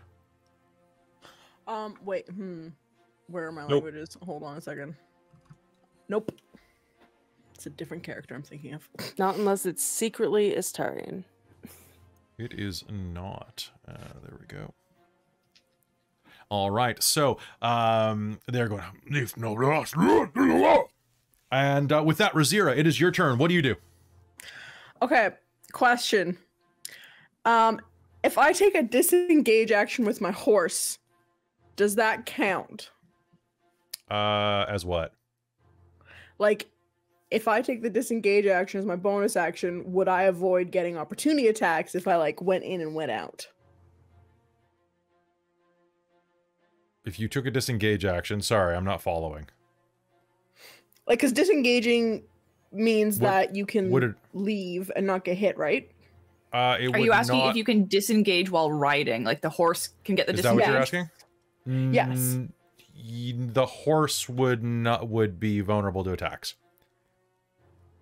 Okay. So you would not be. I'd allow you to not get an opportunity attacks, basically doing some fancy riding, but the horse would not be exempt. Okay. The horse doesn't share our perks. Yeah, you know, that's what I was just wondering, because it's yeah, I was worrying about that, and that would be something I maybe want to talk about. You if like Rizira takes like a feat for horseback riding and stuff like that later on, if that's something that could potentially be done, because right now taking that does not really give much for Rizira. Cool. So I won't disengage then. We're going to get up. Well, you'd also Hazeal would be. She's on the horse with you. Well, yes, that's why. But like, I was just worrying because like they're taller or not. If like, yeah, that's my question. If okay. like, yeah. All right. So, did I answer it? Yes, you did. Thank you. Okay. So I think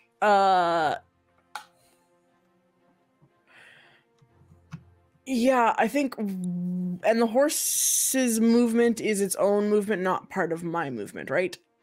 Oh, mounted I've combat. got up a practical guide to it right now. Cool, please.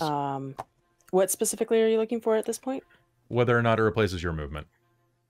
Yeah, it says okay. You can either control the mount or allow it to act independently. You control a mount if it's been trained to except a rider. I believe it replaces your movement for the initiative ease of the controlled mount changes to matches yours. When you mount it, it moves as you direct it and only has 3 options. A controlled mount can move. Your mount moves and you don't. Yeah, and you can take just one of the. Yeah, dash gives you more movement. Disengage lets you move without provoking attacks, and your mount can dodge any time that you don't dash or disengage.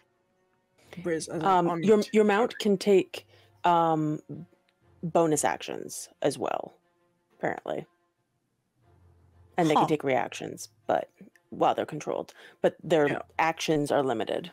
Mm-hmm. Yeah. All right. So I think Riz is going to ride up about 60 feet with the horse, or probably stop about 45 feet. Actually, not go far. I thought they were farther away. And she's going to go for the hobgoblin that's kind of the most north. That's like kind of closest to them. Sounds good. She's going to ride up and stop before, you know, she's about 15 feet away, and then I guess I will bonus action dash, so that will give me another 30 feet of movement. So she'll finish the 15 feet in, stab the hobgoblin, and then get back out of there. So she will stab. So only 1 stab instead of 2 stabs. Okay, so you're going to ride in. Yeah. Take a stab and then have the horse leave? No, I'm... Oh, wait, no. Dismounting is actually... I've just been jumping off of. Yes. Okay, so are you still astride the horse? Please be clear. I had wanted to stop the horse and not get Hazeal and the horse in range of people. So I was going to get off the horse. Okay, and so where are so you it's half my moving move. I will get up, and without my movement, I don't have enough time to get away because I have to use half my movement to get off. Okay. So, they are actually, the horse is about 15 feet away from everyone else because I didn't want to take the horse into direct combat. So Riz will finish the 15 feet with the rest of her movement and just take an attack in and not leave because. Well, how much of the horse's movement did you use? Because the horse's movement counts as your own. Yes, but I used its movement for my action, then took a bonus action to dash. Okay, bonus action to dash. All right, cool. Yes, because otherwise it's 60 feet. Yeah, I figured like any movement with the horse doesn't mean I have any movement left. It's even if the horse doesn't use the full movement. All right, sounds good then. So leaping off there, go ahead and make me an attack at the first hobgoblin.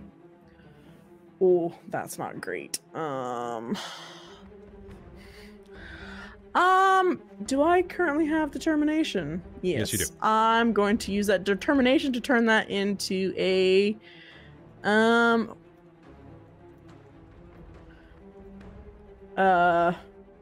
what is our current proficiency at? Sorry. It's been a while. 2. So that'll be a 13 with my determination. A 13. All right. Leaping off, you are going to brandish your blade, and it is going to scrape down the side of the hobgoblin's shield as it leers over you.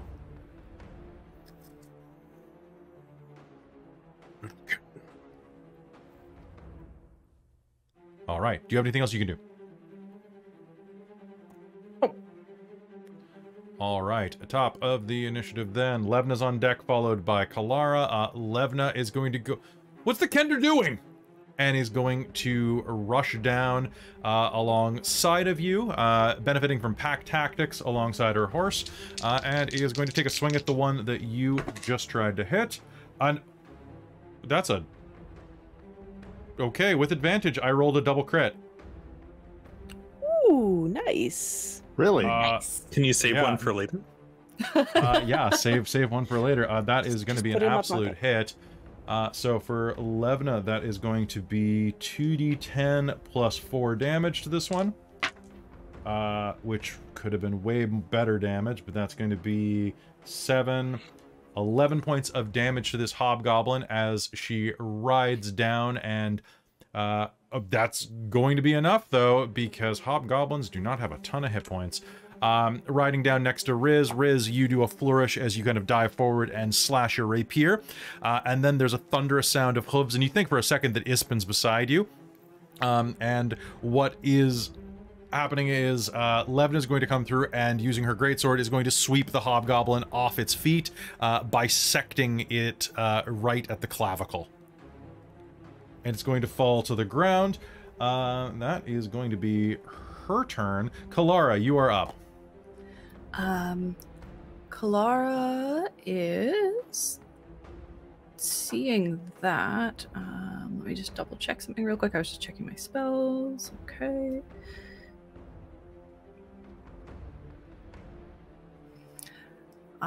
Seeing that and being a little like, oh my goodness, Levna's just run right into the midst of all the enemies along with Rizira, but Levna's probably going to drag a lot of the attention and is still within my range. Yeah, that's kind of her goal, is, from the looks of it, is to drag the attention off of Rizira.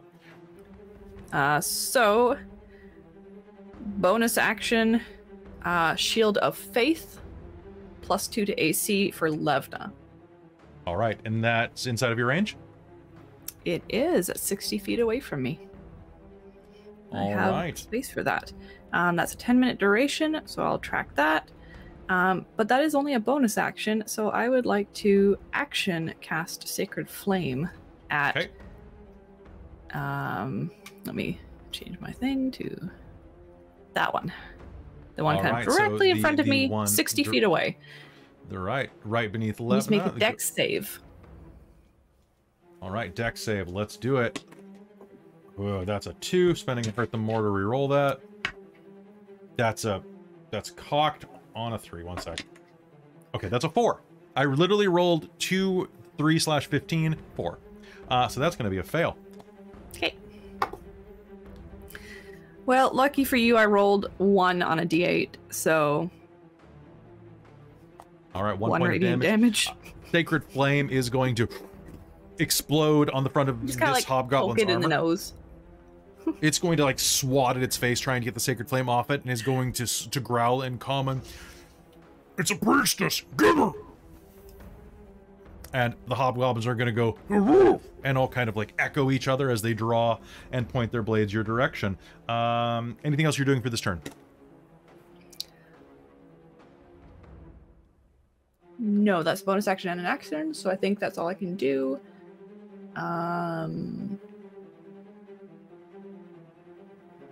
Yeah. 10 minutes is a very long time, isn't it, in a fight? Yes. Yep. Okay, I'm not going to bother tracking it then, but I will keep track that it is concentration. Sounds good. All right, Godfrey, you're up. Okay. So I'm going to move down in front of Rizira there on horseback and All then attack that hobgoblin. All right, the hobgoblin that is just about 10 feet away from her. Go ahead and make me an attack roll. Bam. That'll be a 21. That probably hits. Go ahead and roll me damage. 12. 12 points of damage. How do you do this? Well, since I'm on horseback, I'm just going to like get in front of Rizira and try and defend, like kind of put myself a little defensive wallish and just kind of stab the hobgoblin just kind of down in through its neck. All right, blood is going to burst out of the newly made neck hole that you've created, and it's going to drop to its knees, trying to drag your sword out. But instead, you're just going to cut its hands pretty much free as you draw your blade clear. The sound, the rhythmic sound of fingers hitting the ground, is going to follow as you raise your blade again. Who's next? All right, Godfrey, that is you. That is going to be hobgoblin number 3 is dead. 2 beneath you are going to turn and glare at you. However, before they act, one of them is going to take a swing at Levna up to the top of you, and let's do it. That is not going to hit. That's a 14 versus her AC of 18. She's going to angle her horse down and is going to deflect the blade. Keep your sword up, Godfrey! She shouts, and 2 of them are going to advance on you. Brace. Brace, all right. What does that do? I can use my reaction and spend a superiority die to attack somebody that moves within my reach. So first one that moves within my threat zone, I stab him before he gets to do anything else. All right, so one of them is going to lurch at you immediately. Make me an attack roll. All right, so that's... Okay, that'll be a 18. There's going to be an 18. That is going to hit. All right, perfect. So I also get to add a d8 to the damage roll, so that'll be, 18 damage.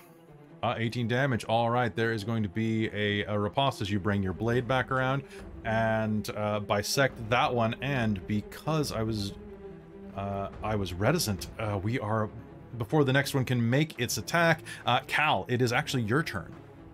Oh. All right. They're making pretty good mincemeat of these guys. Yeah, they're kind of mowing them down. I can kind of just watch from. So how do I test the radius of something? I mostly just count squares. They're 5-foot squares. Right, because it says shatter has a radius, which means it has a diameter of 5 of 10 feet radius, which means a diameter of 20. Yeah, So which means, oh god, you can hit. What is the? Do you have to be right next to them to use shatter, or is it? It's 60 foot. 60 foot range. So yeah, if you ride down with your horse, you can blast all 3 of these remaining guys. The one that Levna's fighting will be exempt, but the one that rushed up on Godfrey and the one that is holding back and the Red Dragon Soldier are all going to be hittable. All right. In that case, Aurontiros will raise a hand in the air and call down a strike of supersonic sound. But right before he does that, he says, "Godfrey, cover your ears." What? All right. What's my save for this? Oh God. It's a con save, if I'm not mistaken. Yes, for shatter. It is a Constitution saving throw, and the save is irrelevant. I don't do it. Oh, on any of them. I rolled a 2, an 8, and an 11. Not quite. Wow. Go shatter. Yup. Roll me damage. 3d8. Nice. Nice.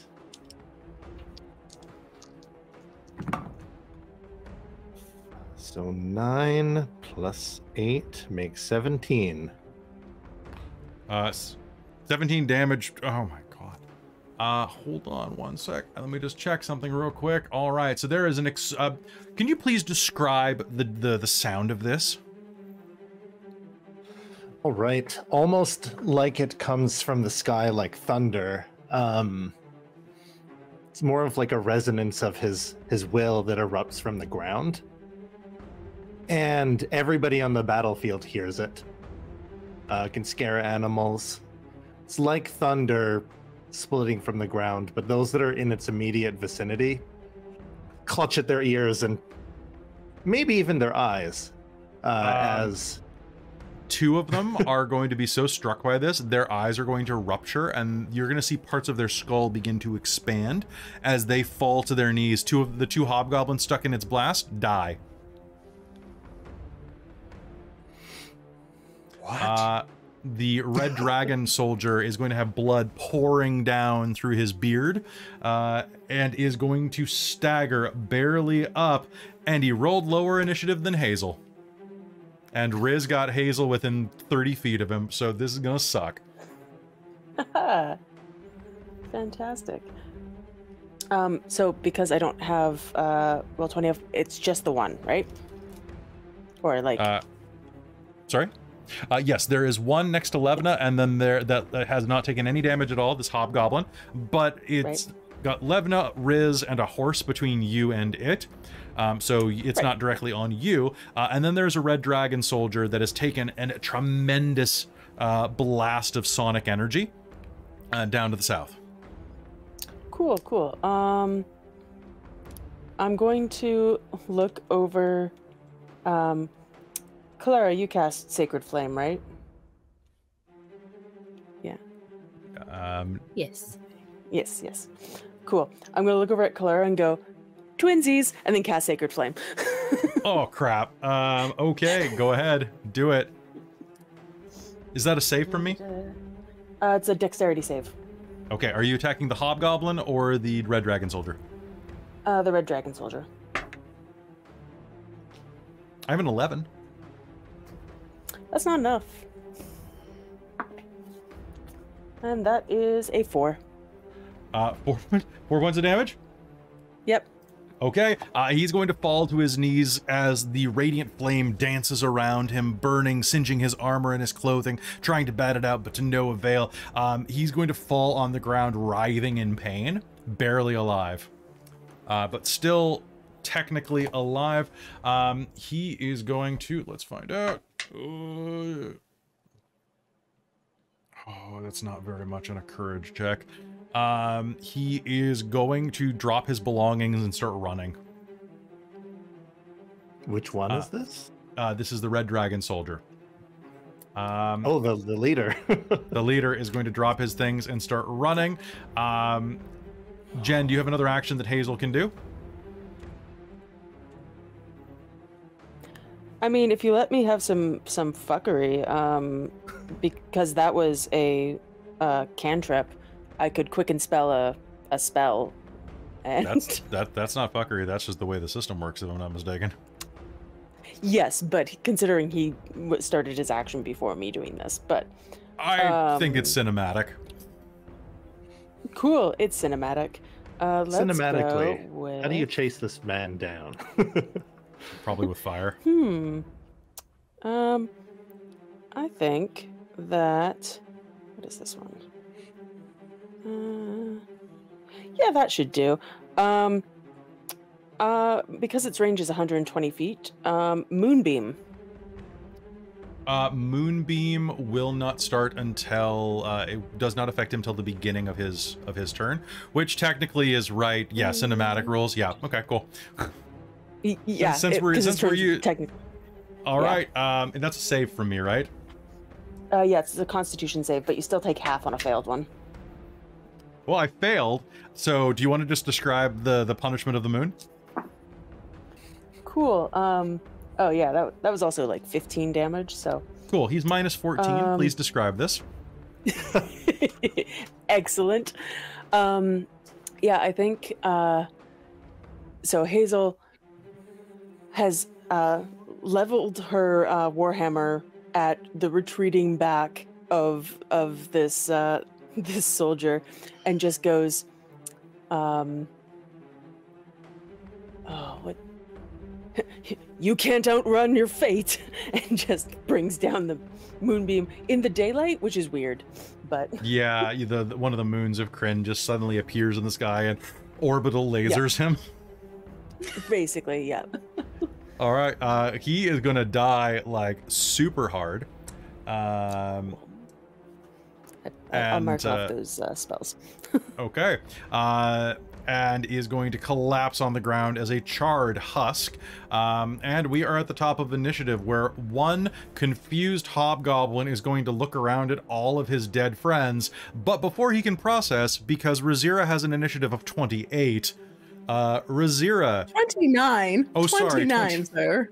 So you're faster than the speed of hobgoblin thought. What do you do? Yeah. Riz is just gonna wander between the two horses. Just casually mosey up. Ain't nothing gonna break my stride. Exactly. And then take 2 stabs with her rapiers. Okay. You are going... Well, you can sneak attack on these, so go ahead. Oh, yeah, I can sneak attack on one, but yes. Ah, well. I rolled a... What? I rolled a 19 and a nat 20. I would like to roll the damage. I would like you to roll the damage, please.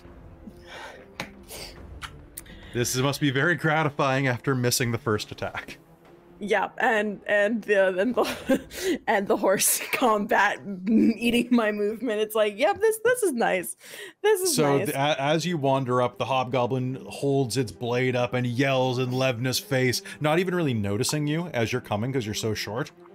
I will drink your blood and send you back to Salamnia with all the other pieces of... And then tell me what happens. Yeah, yes.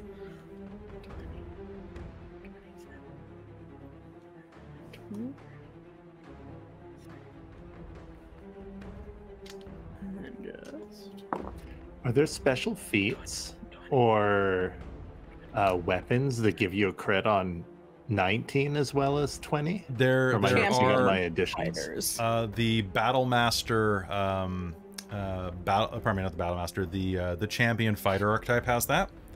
Mm-hmm.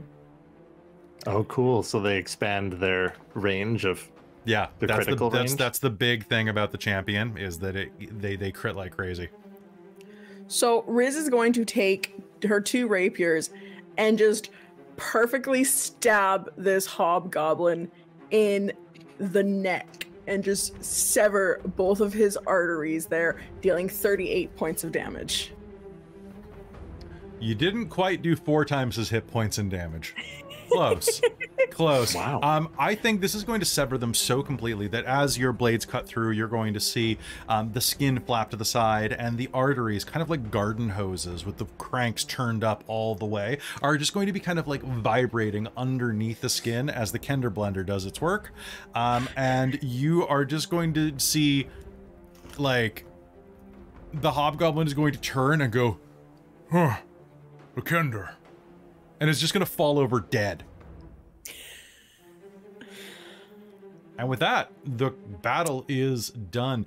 The side of the house is beginning to catch a blaze from where they lit it on fire. But beyond that, it is done like dinner. Thank you, Bookwyrm Dice. Those were both of my liquid cord D20s that did that. There you go. Free plug. Nice. Sponsored. Sponsored. Literally sponsored. Could be sponsored. Literally for longer. sponsored. Hashtag sponsored. Hashtag Yeah, sponsored. right. Hashtag spawn. Speaking of spawn, welcome back, Chris, from taking care of your kid. Oh, sorry. Yeah, no, there was okay. oh, yeah. That's what we're expecting for the rest of the campaign. It's fine. We're in support. All right. Looking around, you can see that yeah, the farm is ransacked, but there is there's all of the hobgoblin's gear lying around. You can see that the charred body of the red dragon soldier lies in state nearby. What do you do?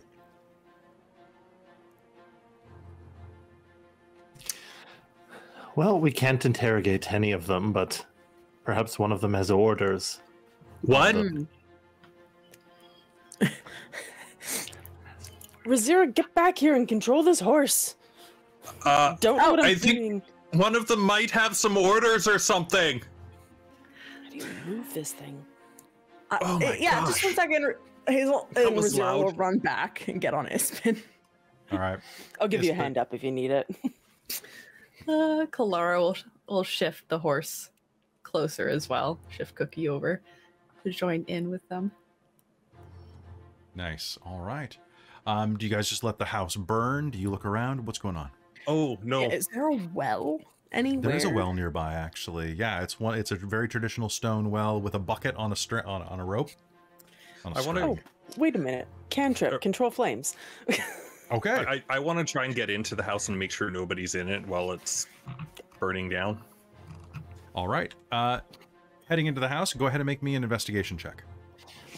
So I think how it happens is Rizira starts to bring Ispin towards the well and goes for the bucket, and then Hazel's like, wait. I mean, it's only like a 5-foot square, so I have to do it a few times, but it is a cantrip. Sounds good. So investigation? Yep. That'll be a 3. 3. Looking around, the house is still full of a decent amount of smoke from where the thatching has caught fire and billowed black smoke down in. With no place to escape. The shutters have been drawn. It's quite hard to see inside of there. But as you are looking around, you'll see that there is a floor hatch that is open. I'm going to we're here from the city. We fought off the hobgoblins. Like, and just start shouting and like coughing and just be like, we're here to help. And Make me a we'll- Constitution check. Constitution save, I should say.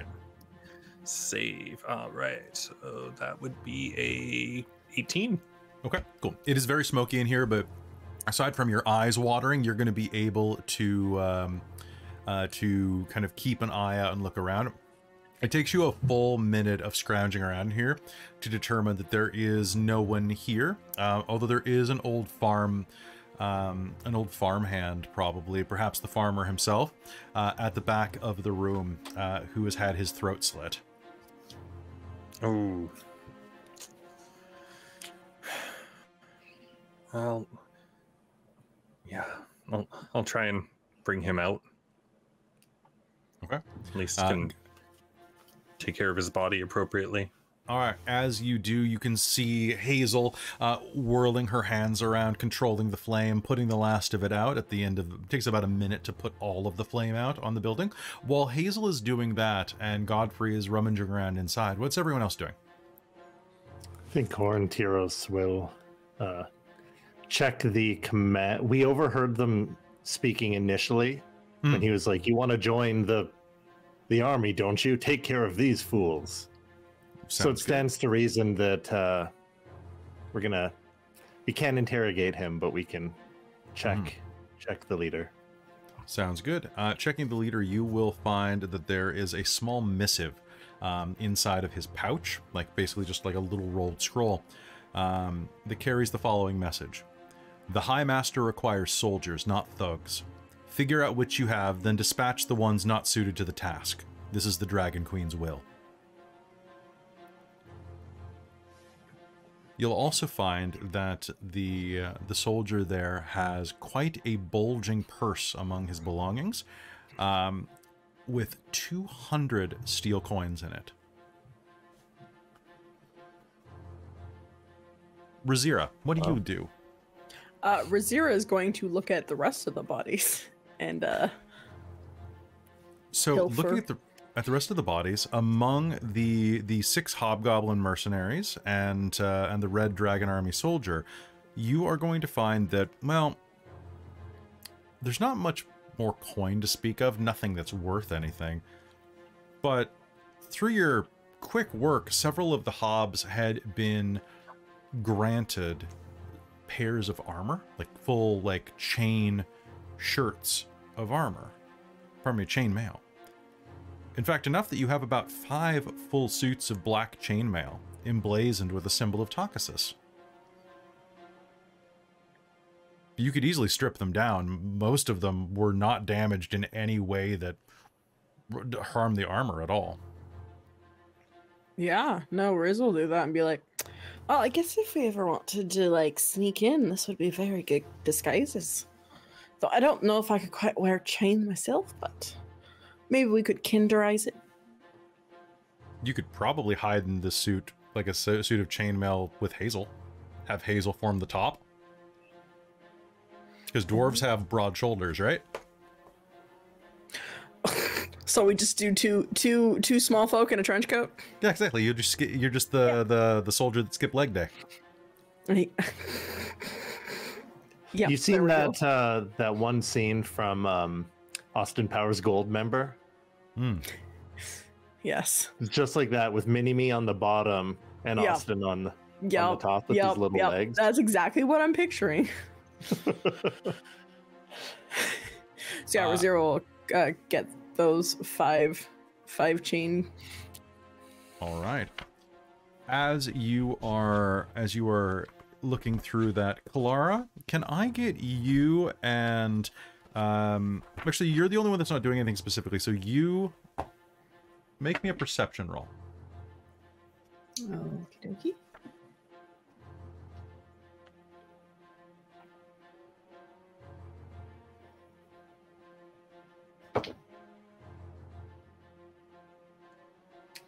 That is going to be 24.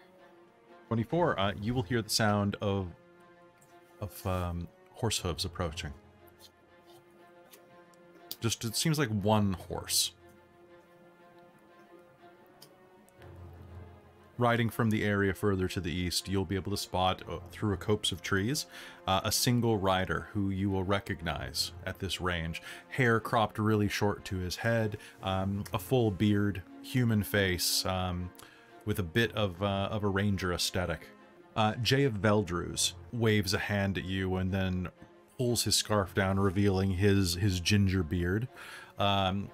You recognize Jay of Veldruz as one of Cudgel Iron Smile's scouts, the one who brought you Becklin's helmet when you were fleeing.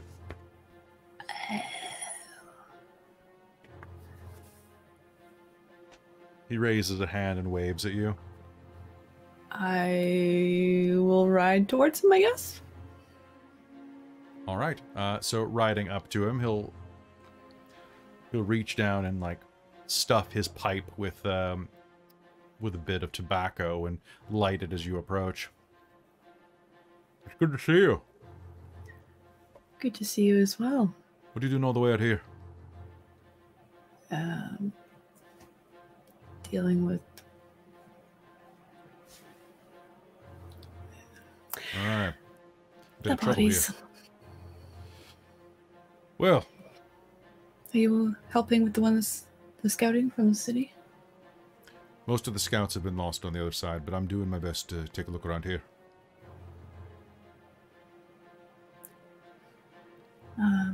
Hobbs? Yeah. And I believe we were going to go on towards, there's been issues with attacks on the supply train. A bit further Some of the on. merchants. Yeah. I think I know where that is. I was just investigating some of the blockades around here. I can take you over if you'd like. All right. Yes. But we should hurry. Yeah. Tell your lot to get their asses in gear and let's ride. Of course. I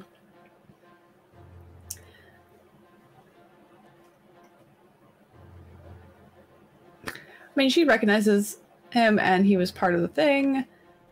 It's probably pretty chill, but at the same point, kind of odd that she hasn't seen him before out here and ran into him. So she's going to be a little like paying attention to tone and stuff to make sure nothing seems off. Because aside from Cudgel, she's not really trusting any of the mercenaries fully after what happened. Sure. Go ahead and make me an insight check if you want. Okay. You guys can always ask for that. Nice. That is going to be 25.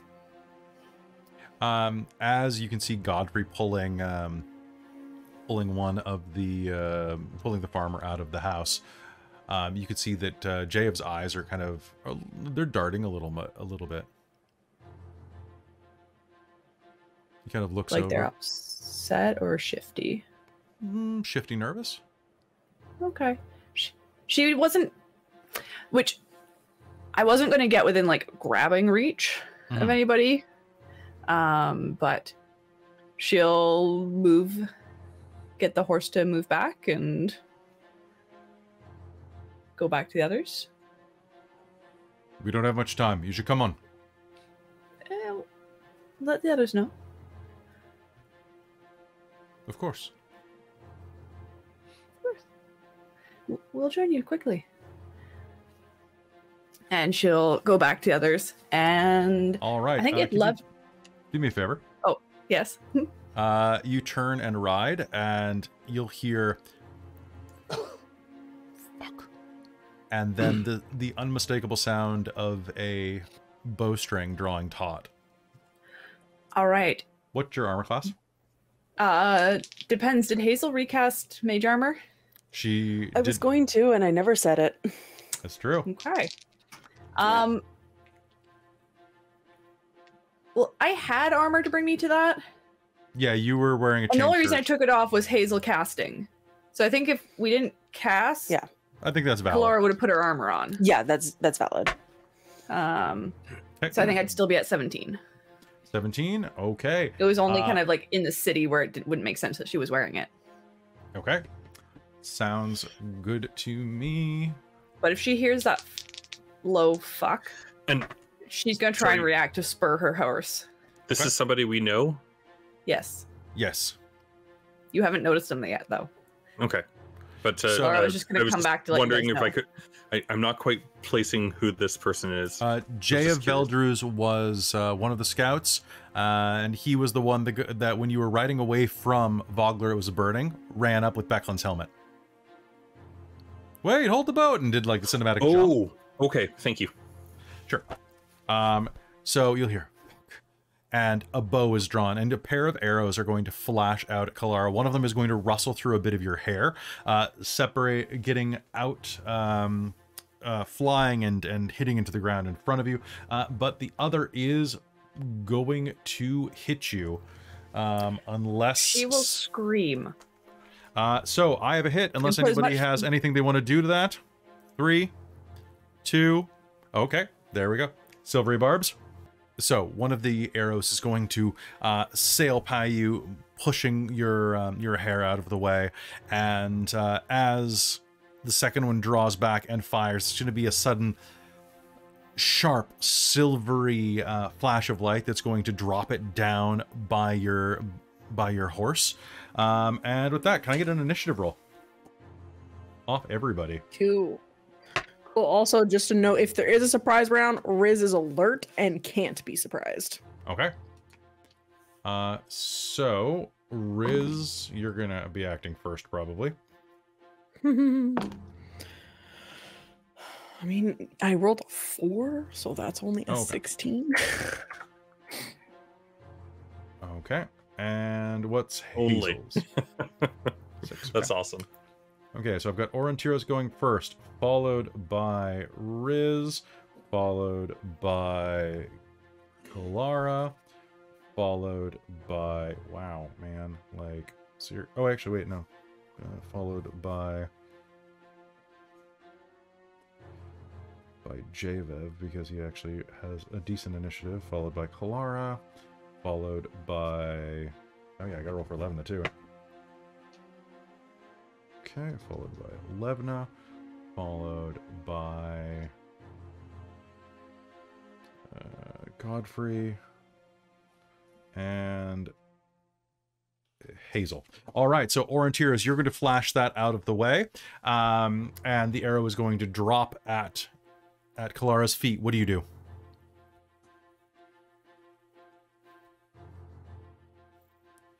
We don't have a map for this. There's just one individual. Just one individual, yeah.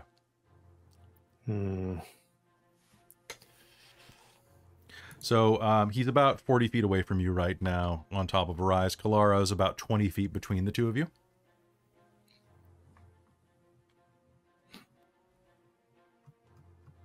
And was he wearing armor of any kind? He is dressed like a ranger, so a lot of leathers, perhaps with like some chain underneath.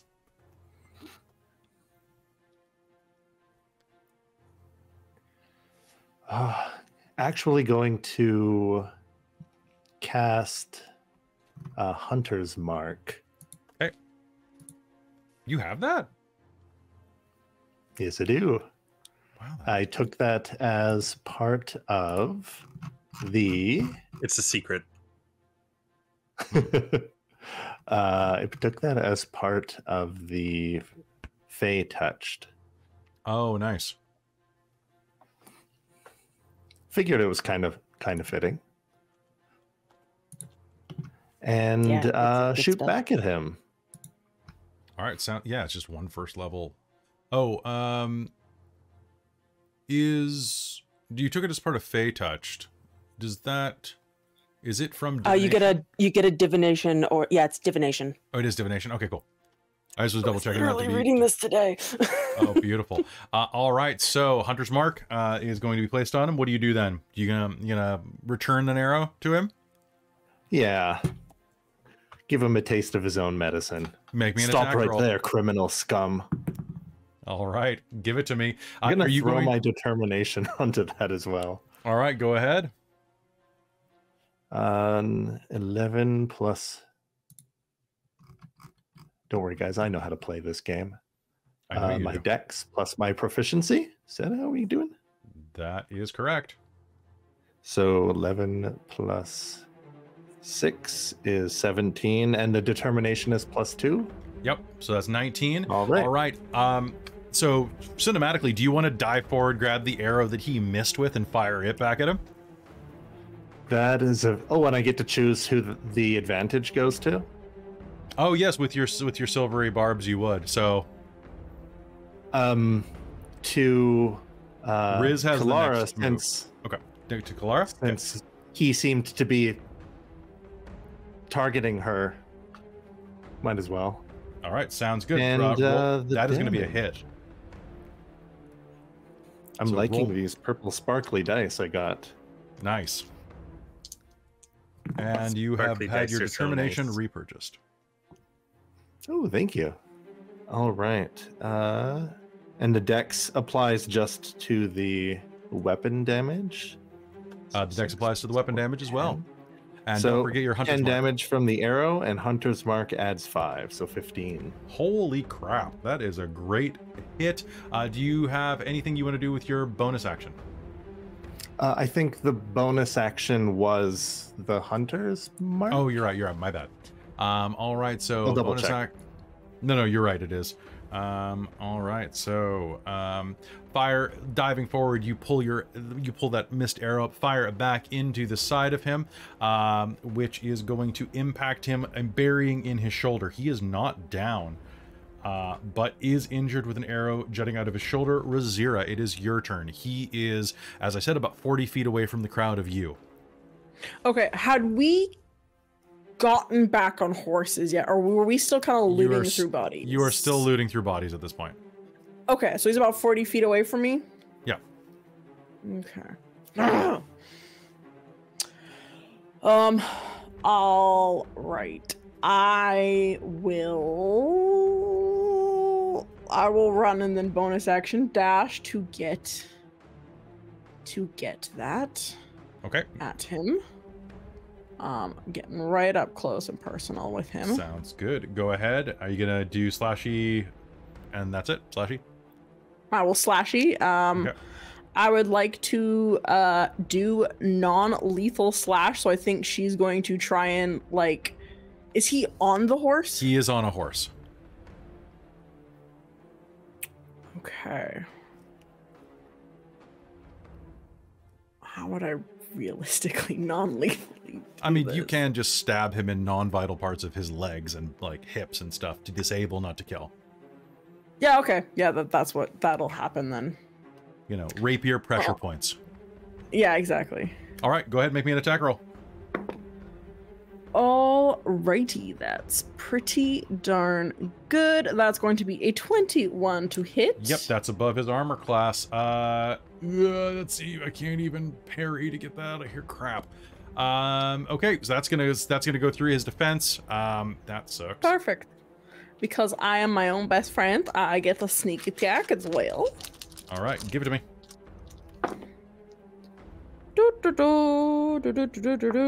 Alrighty, that's going to be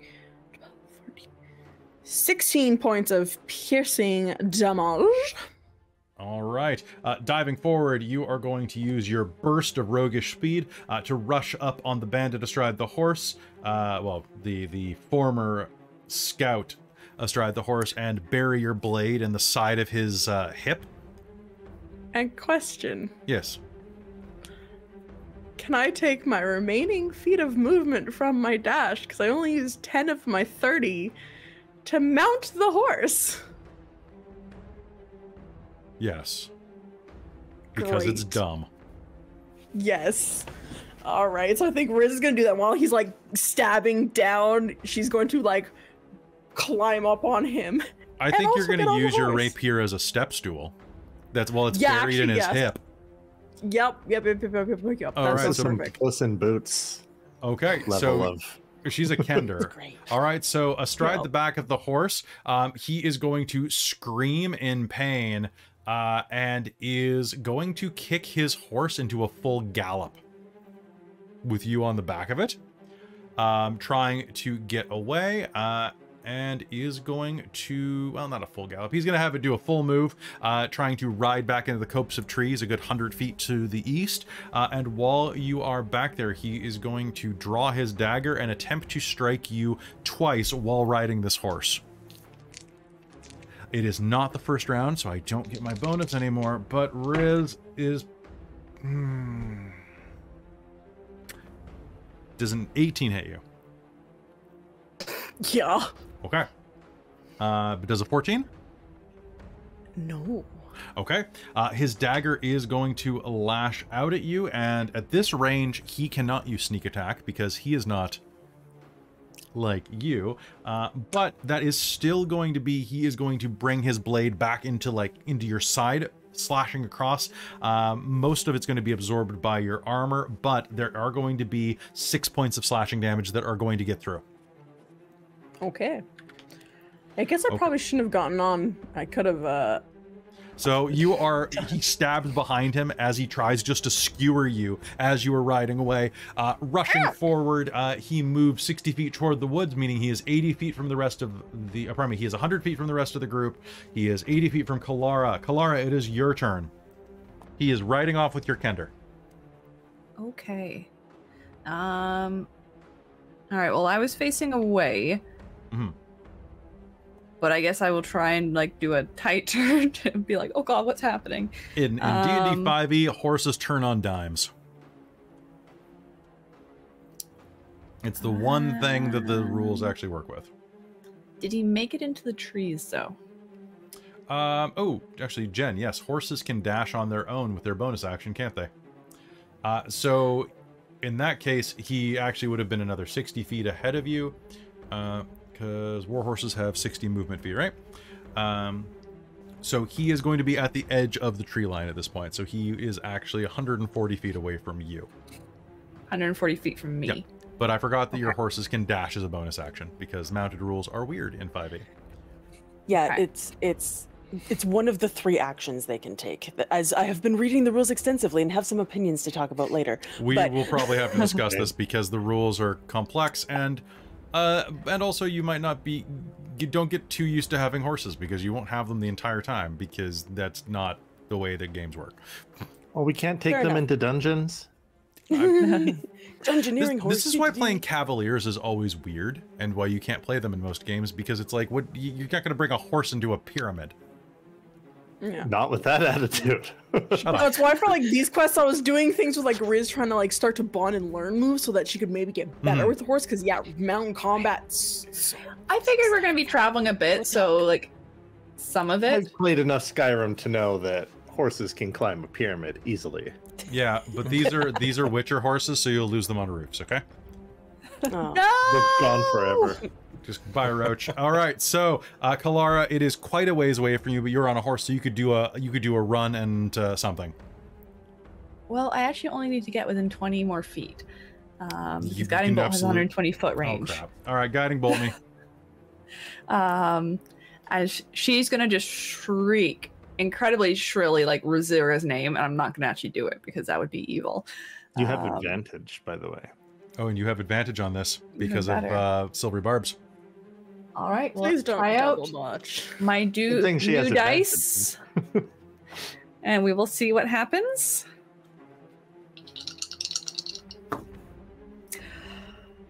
Oh, Bookwyrm came through for me. Did you roll a 20? I did. God damn it. Okay, That's roll me. That's the first one on this liquid core, I'm pretty sure. This particular one. My big one's that- already rolled one. Is that 8d8 radiant damage? 8d6. Okay, that's a little better.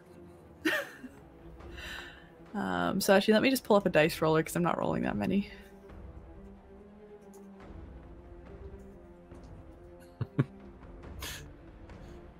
That's awesome. That is. I Yeah, like I that was one. hoping I that. like that one of Kel, like that one little like emoticon in the chat of Kelly Well- just being like this. Well, I guess like, we're I'm not pretty going to sure be Kelly able to did that. interrogate him. So that is may going not to die. be 34 points of radiant damage. Okay. And the next Alright. attack against it has an advantage. No need. If it exists. This is one of the luckiest things that you have ever done, not just the nat 20, because we're going to be using PC rules for him, sort of, because you did his exact remaining amount of hit points left. I'm going to say that he's knocked to 0 instead of just dead. I figure even overkill would be expected. Kelara panicked. And it's not used to this magic crap. All right. So she just went, "Ah!" There is going to be a flash and explosion as the guiding bolt fires out, striking into the rider. Riz, can you make me a reflexive animal handling roll? Yeah. I can certainly try. Yeah, that's gonna be a dirty 20. Okay, as the horse begins to leap into the woods, the guiding bolt is going to create no end of panic for the horse, but you are going to be able to not only prevent the horse from bucking either you or the unconscious Javiv off of it. Oh, he's but- unconscious. Oh yeah, he's at 0. Oh, he's not incinerated. Cool. He's not in, like I said, she hit exactly his hit points. And you were not trying to kill, so I'm gonna say that he is just unconscious and sagged in the saddle. Cool. Cool. And with that, you are going to be able to guide the horse out of the woods and back toward your friends with the slumped man in the saddle. Can I do something just for flavor, because I was last in both initiatives and I would like to do something Yes, with yes, my of course, life. of course. I'm sorry. because I just think this is funny. It wasn't what I was going to do if we still had combat, but I think it's funny because Hazeal is still on the horse. She never got off the horse because she doesn't think she can get back on the horse. And so I would like to be like, okay, horse, we got, like, Riz is now out of range for most of my spells, so it's like, I need you to just do this one thing. I'm going to kick the horse, reflexively cast Longstrider, and dash 140 feet on the horse. Okay. Because I think it's fun. You know what? Let's make this cinematic. So you're riding up Riz. You don't get bucked. But can you make me let's say a strength save? I'll allow strength or dex. I prefer me or strength. Jen? For you've done stuff. So Hazeal. Yeah. I'm using a different die because 2 of my dice are in timeout now. Okay, fair. And that one rolled a 3, so that is a save of 6. A save of 6. All right. So. You are going to bolt up at high speed, and as you do, you're going to be riding right alongside of the horse that Riz is astride. And as Riz is keeping the horse in line, the unconscious form of Javiv is going to like fall toward you. You are not going to be able to catch him, or you're going to try to, but he's going to start to like slide off the horse and is now wedged between the 2 horses, kind of half upside down, bleeding onto the ground. Can I get a perception roll from everyone?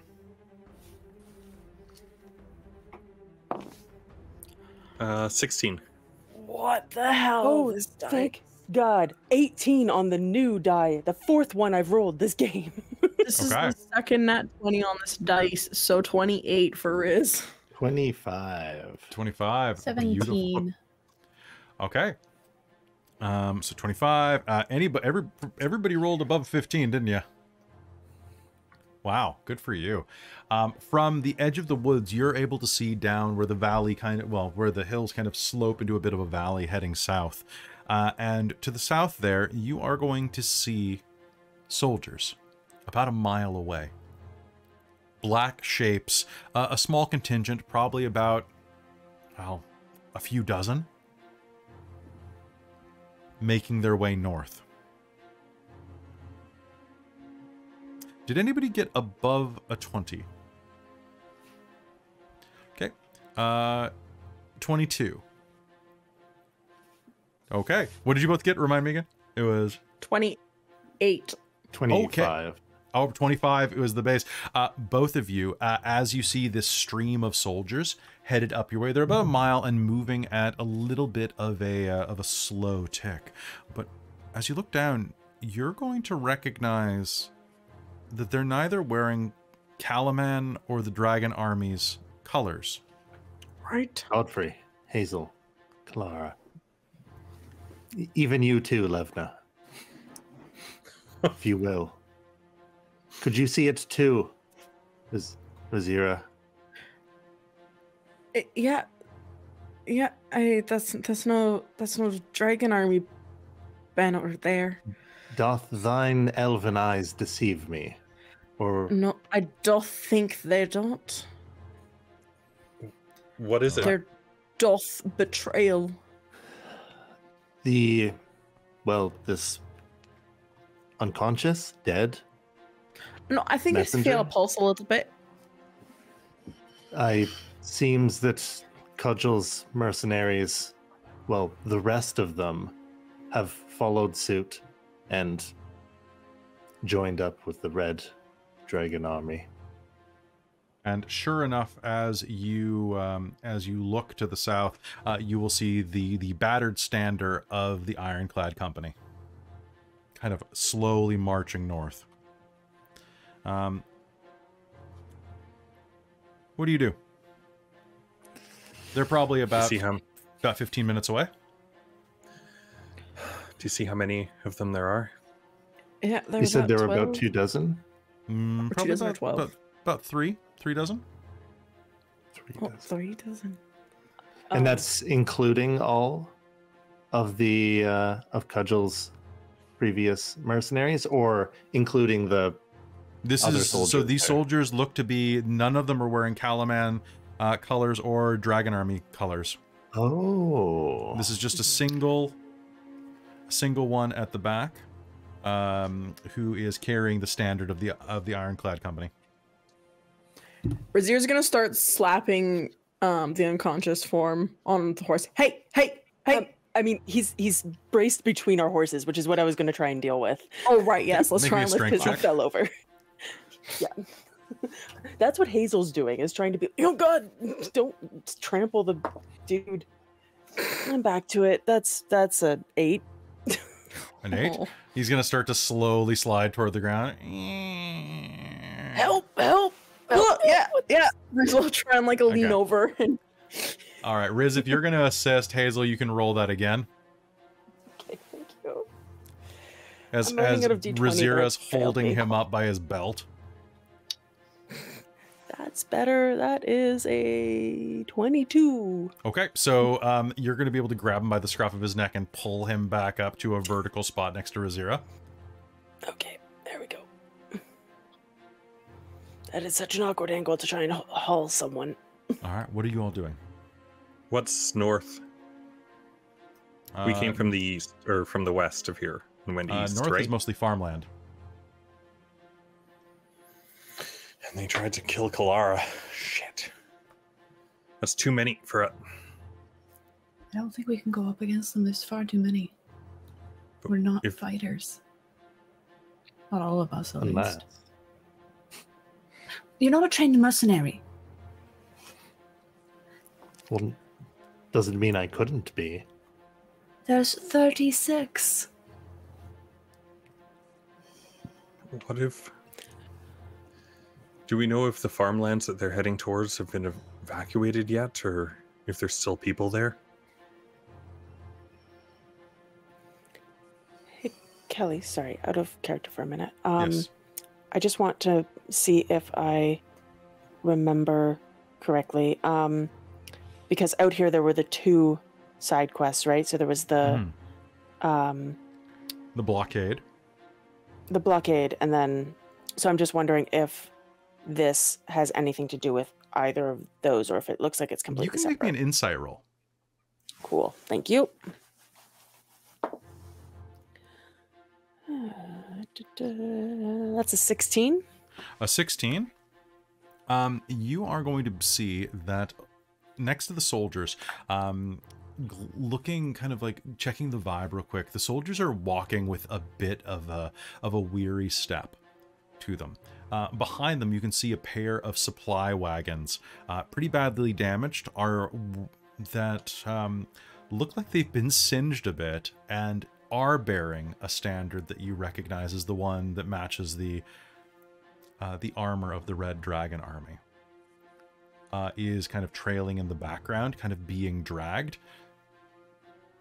It seems like something that was picked up, not something that... It looks like a spoil.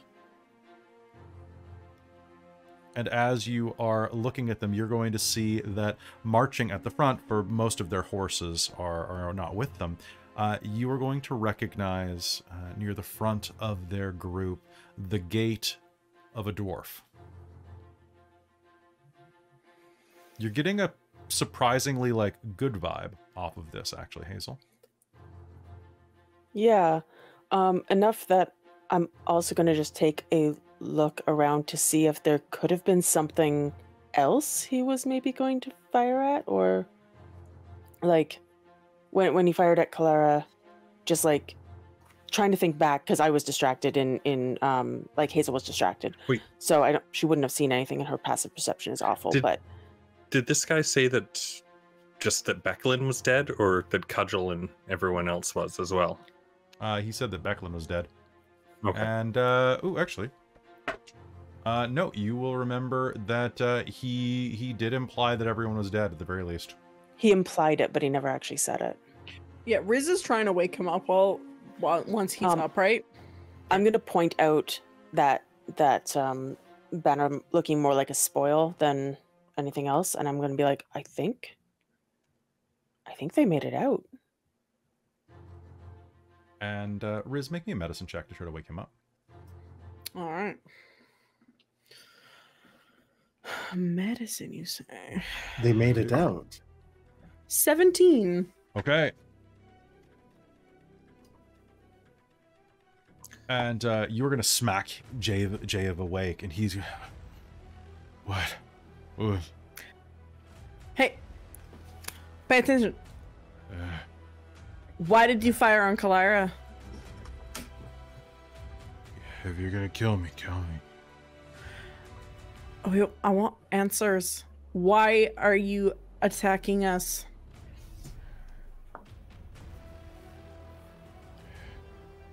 There's a bounty on the priestess's head. 500 steel.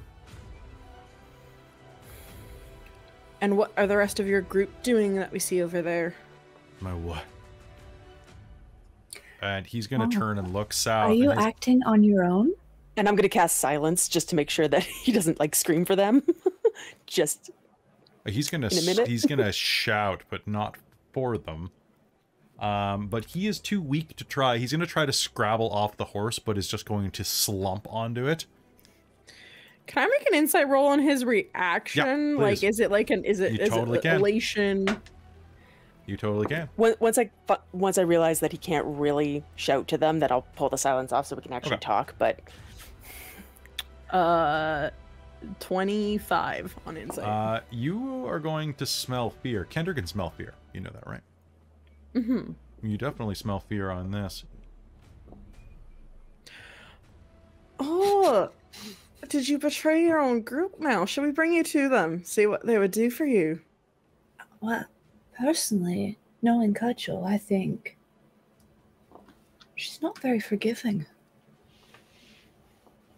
Dwarven culture too. Cudgel's alive? Well, I mean, I think so. that looks like the company, and Hazeal pointed out That looks like a dwarf at the front. I know my dwarf walks, and that's a dwarf walk. All right, let's not waste time dilly down. Let's try and catch up with these, and let's bring them their traitor. All right. Riding down to the south, you are going to basically make your way with about a quarter mile away from the troops before they actually notice you proper. And sure enough, Cudgel Ironsmile is going to look up, call her troops to pause. You're a sight for sore eyes, she calls out at you. So I think it seems like they're being friendly-ish, right? Yes, as you approach, you're going to see that they're a small group of armed mercenaries, and they've recently seen battle. They're pretty bloodied up. I think Kalara's just excited, and she knows Cudgel. So she doesn't actually pull up. She rides quite close and just tumbles off and hugs Cudgel. It's like, oh, thank God you guys are alive. I'll try and go with her. Good to see you. We've, I think we found one of yours when he tried to shoot me in the back. Would you like to deal with him yourself? a piece of shite. I think we'll probably have to deal with him for what he's done. I believed you and your brigade to be dead. Aye, we managed to make it around. We were routed, but this is all that remains of us. Is Backlund with you? Thank the gods you're here. Come, hurry. And she'll wave you on, bringing you back to one of the supply wagons bearing the Red Dragon Army's insignia. And as she takes you into it, you'll see that lying among some sacks of flour and wheat and what looks to be a good 60 days worth of supplies is a very wounded but alive Sir Backlund. Or Dame Backlund, I should say.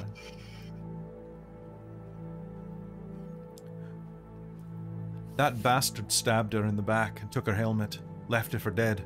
We were able to get her out of here, but she's... infection set in. But she's alive. Kelara, can you... Yeah. We're at Kalaman. We've been working. They've given us shelter outside the walls. Oh, thank the gods. Thank the orcs. That's good. I'm sure they could use more fighters. Well... I'd be happy to do it.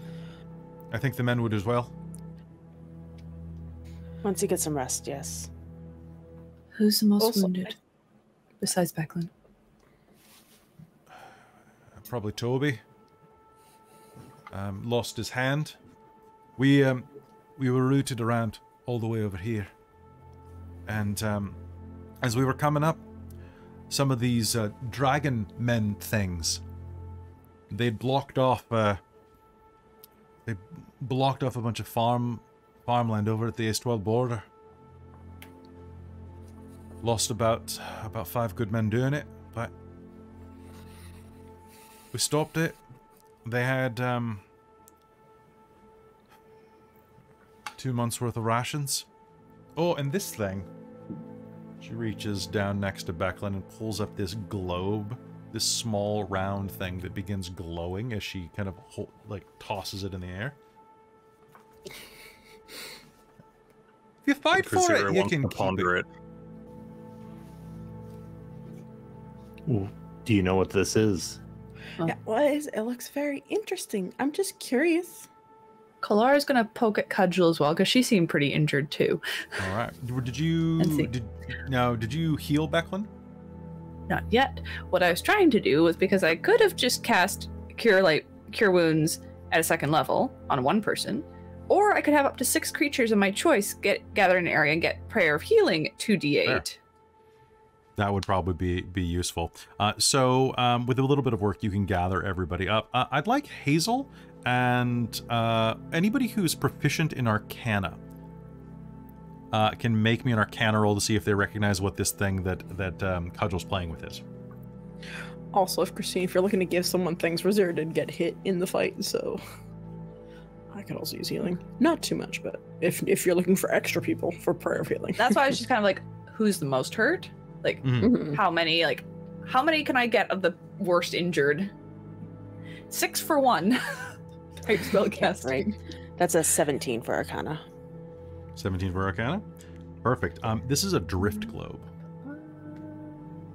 A drift globe is a cute little magic item. It's a small sphere of thick glass that weighs about 1 pound. If you're within 60 feet of it, you can speak its command word to cause it to emanate light or daylight. And it can hover off the ground and until you or another creature grasp it. And if you move more than 60 feet away, it follows you until it's within 60 feet of you, using the shortest route to do so. Huh. Nice. All right. Is it is it a common command word, or is it just? It's one that you could decipher if you investigate it. Each one has a command word that's kind of built into it, but if you can read magic, you can see what's at the center of it. However, it's not really glowing much. It's just kind of very faintly kind of reflecting the light as Cudgel plays with it. She probably doesn't know how to activate it. That's why I was thinking if I knew what it was, I would just activate it. But do you go over and inspect it? I would like to, yeah. Sure. You looking at it with that Arcana roll, you're going to be able to see what the word is inside of it, and it's going to be Shirak.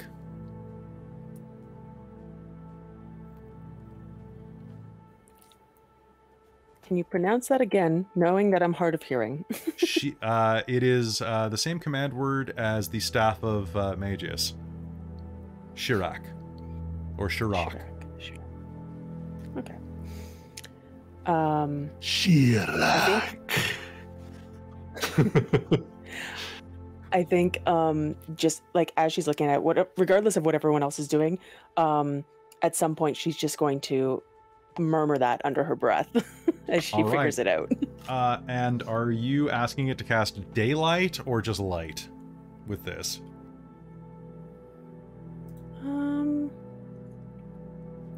Light. Okay. It begins glowing and rising out of her hand. Oh, gee! Oh, no! Oh, no! Oh, no! And she does not fall off of the wagon as this happens, but she does let go of this globe that begins floating in the air.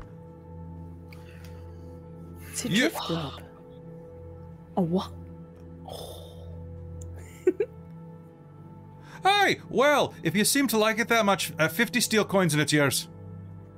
Okay. Do you have 50 steel coins? I think so, maybe. I don't think I've actually spent anything, and I had a whole bunch. It's going to kind of hover your direction. Okay. Hazel's basically just treating it like a small pet.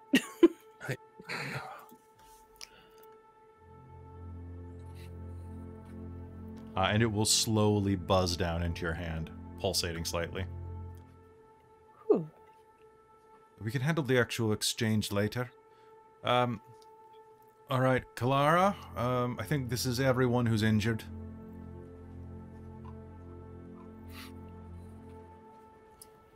Okay.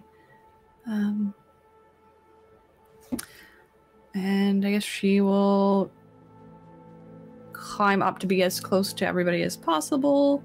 And it's a 10-minute casting time, so she's going to tell the others to, like, get comfortable.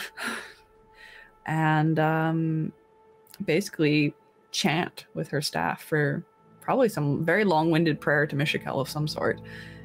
Nice. The soldiers have absolutely no qualms about sitting down. And each of the 6 will get 18 points. Holy crap. Back. Disciple of life, baby. Okay. It's an extra 4. With that, there's going to be a bit of a cough from the back of the wagon as you do your prayer. Did I hear a dwarf screaming? Yes. Darrett's going to be really happy to see you. She'll sit up just a bit, enough to kind of look out over the edge of the wagon. And Backlin, very pale still, but alive. A new scar across the side of her brow, slowly beginning to form around a wound. Darrett's alive. And so are you. Well met, Godfrey. Got him to the city safe. Sir, Dame, it's good to see you. Oh, also, we have the backstabber.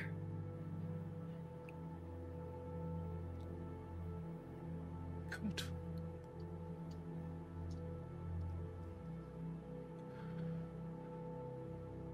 Perhaps we'll make our way to Kalaman then.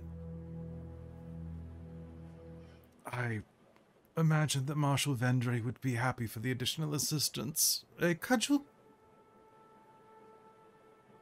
I think so. Who's that? The Marshal of Kalaman.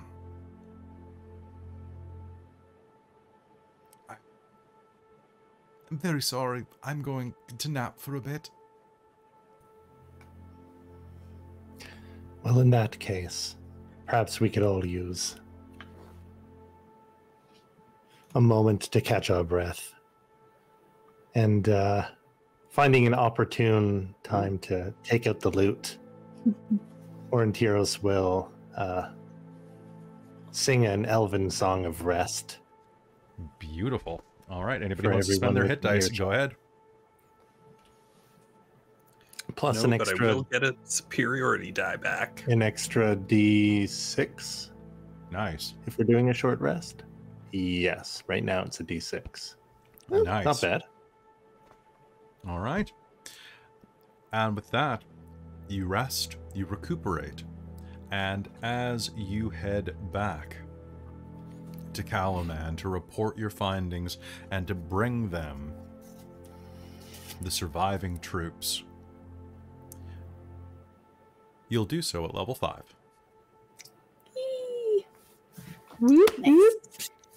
All right, everybody, you're gonna level up. More spells. Higher proficiency bonus.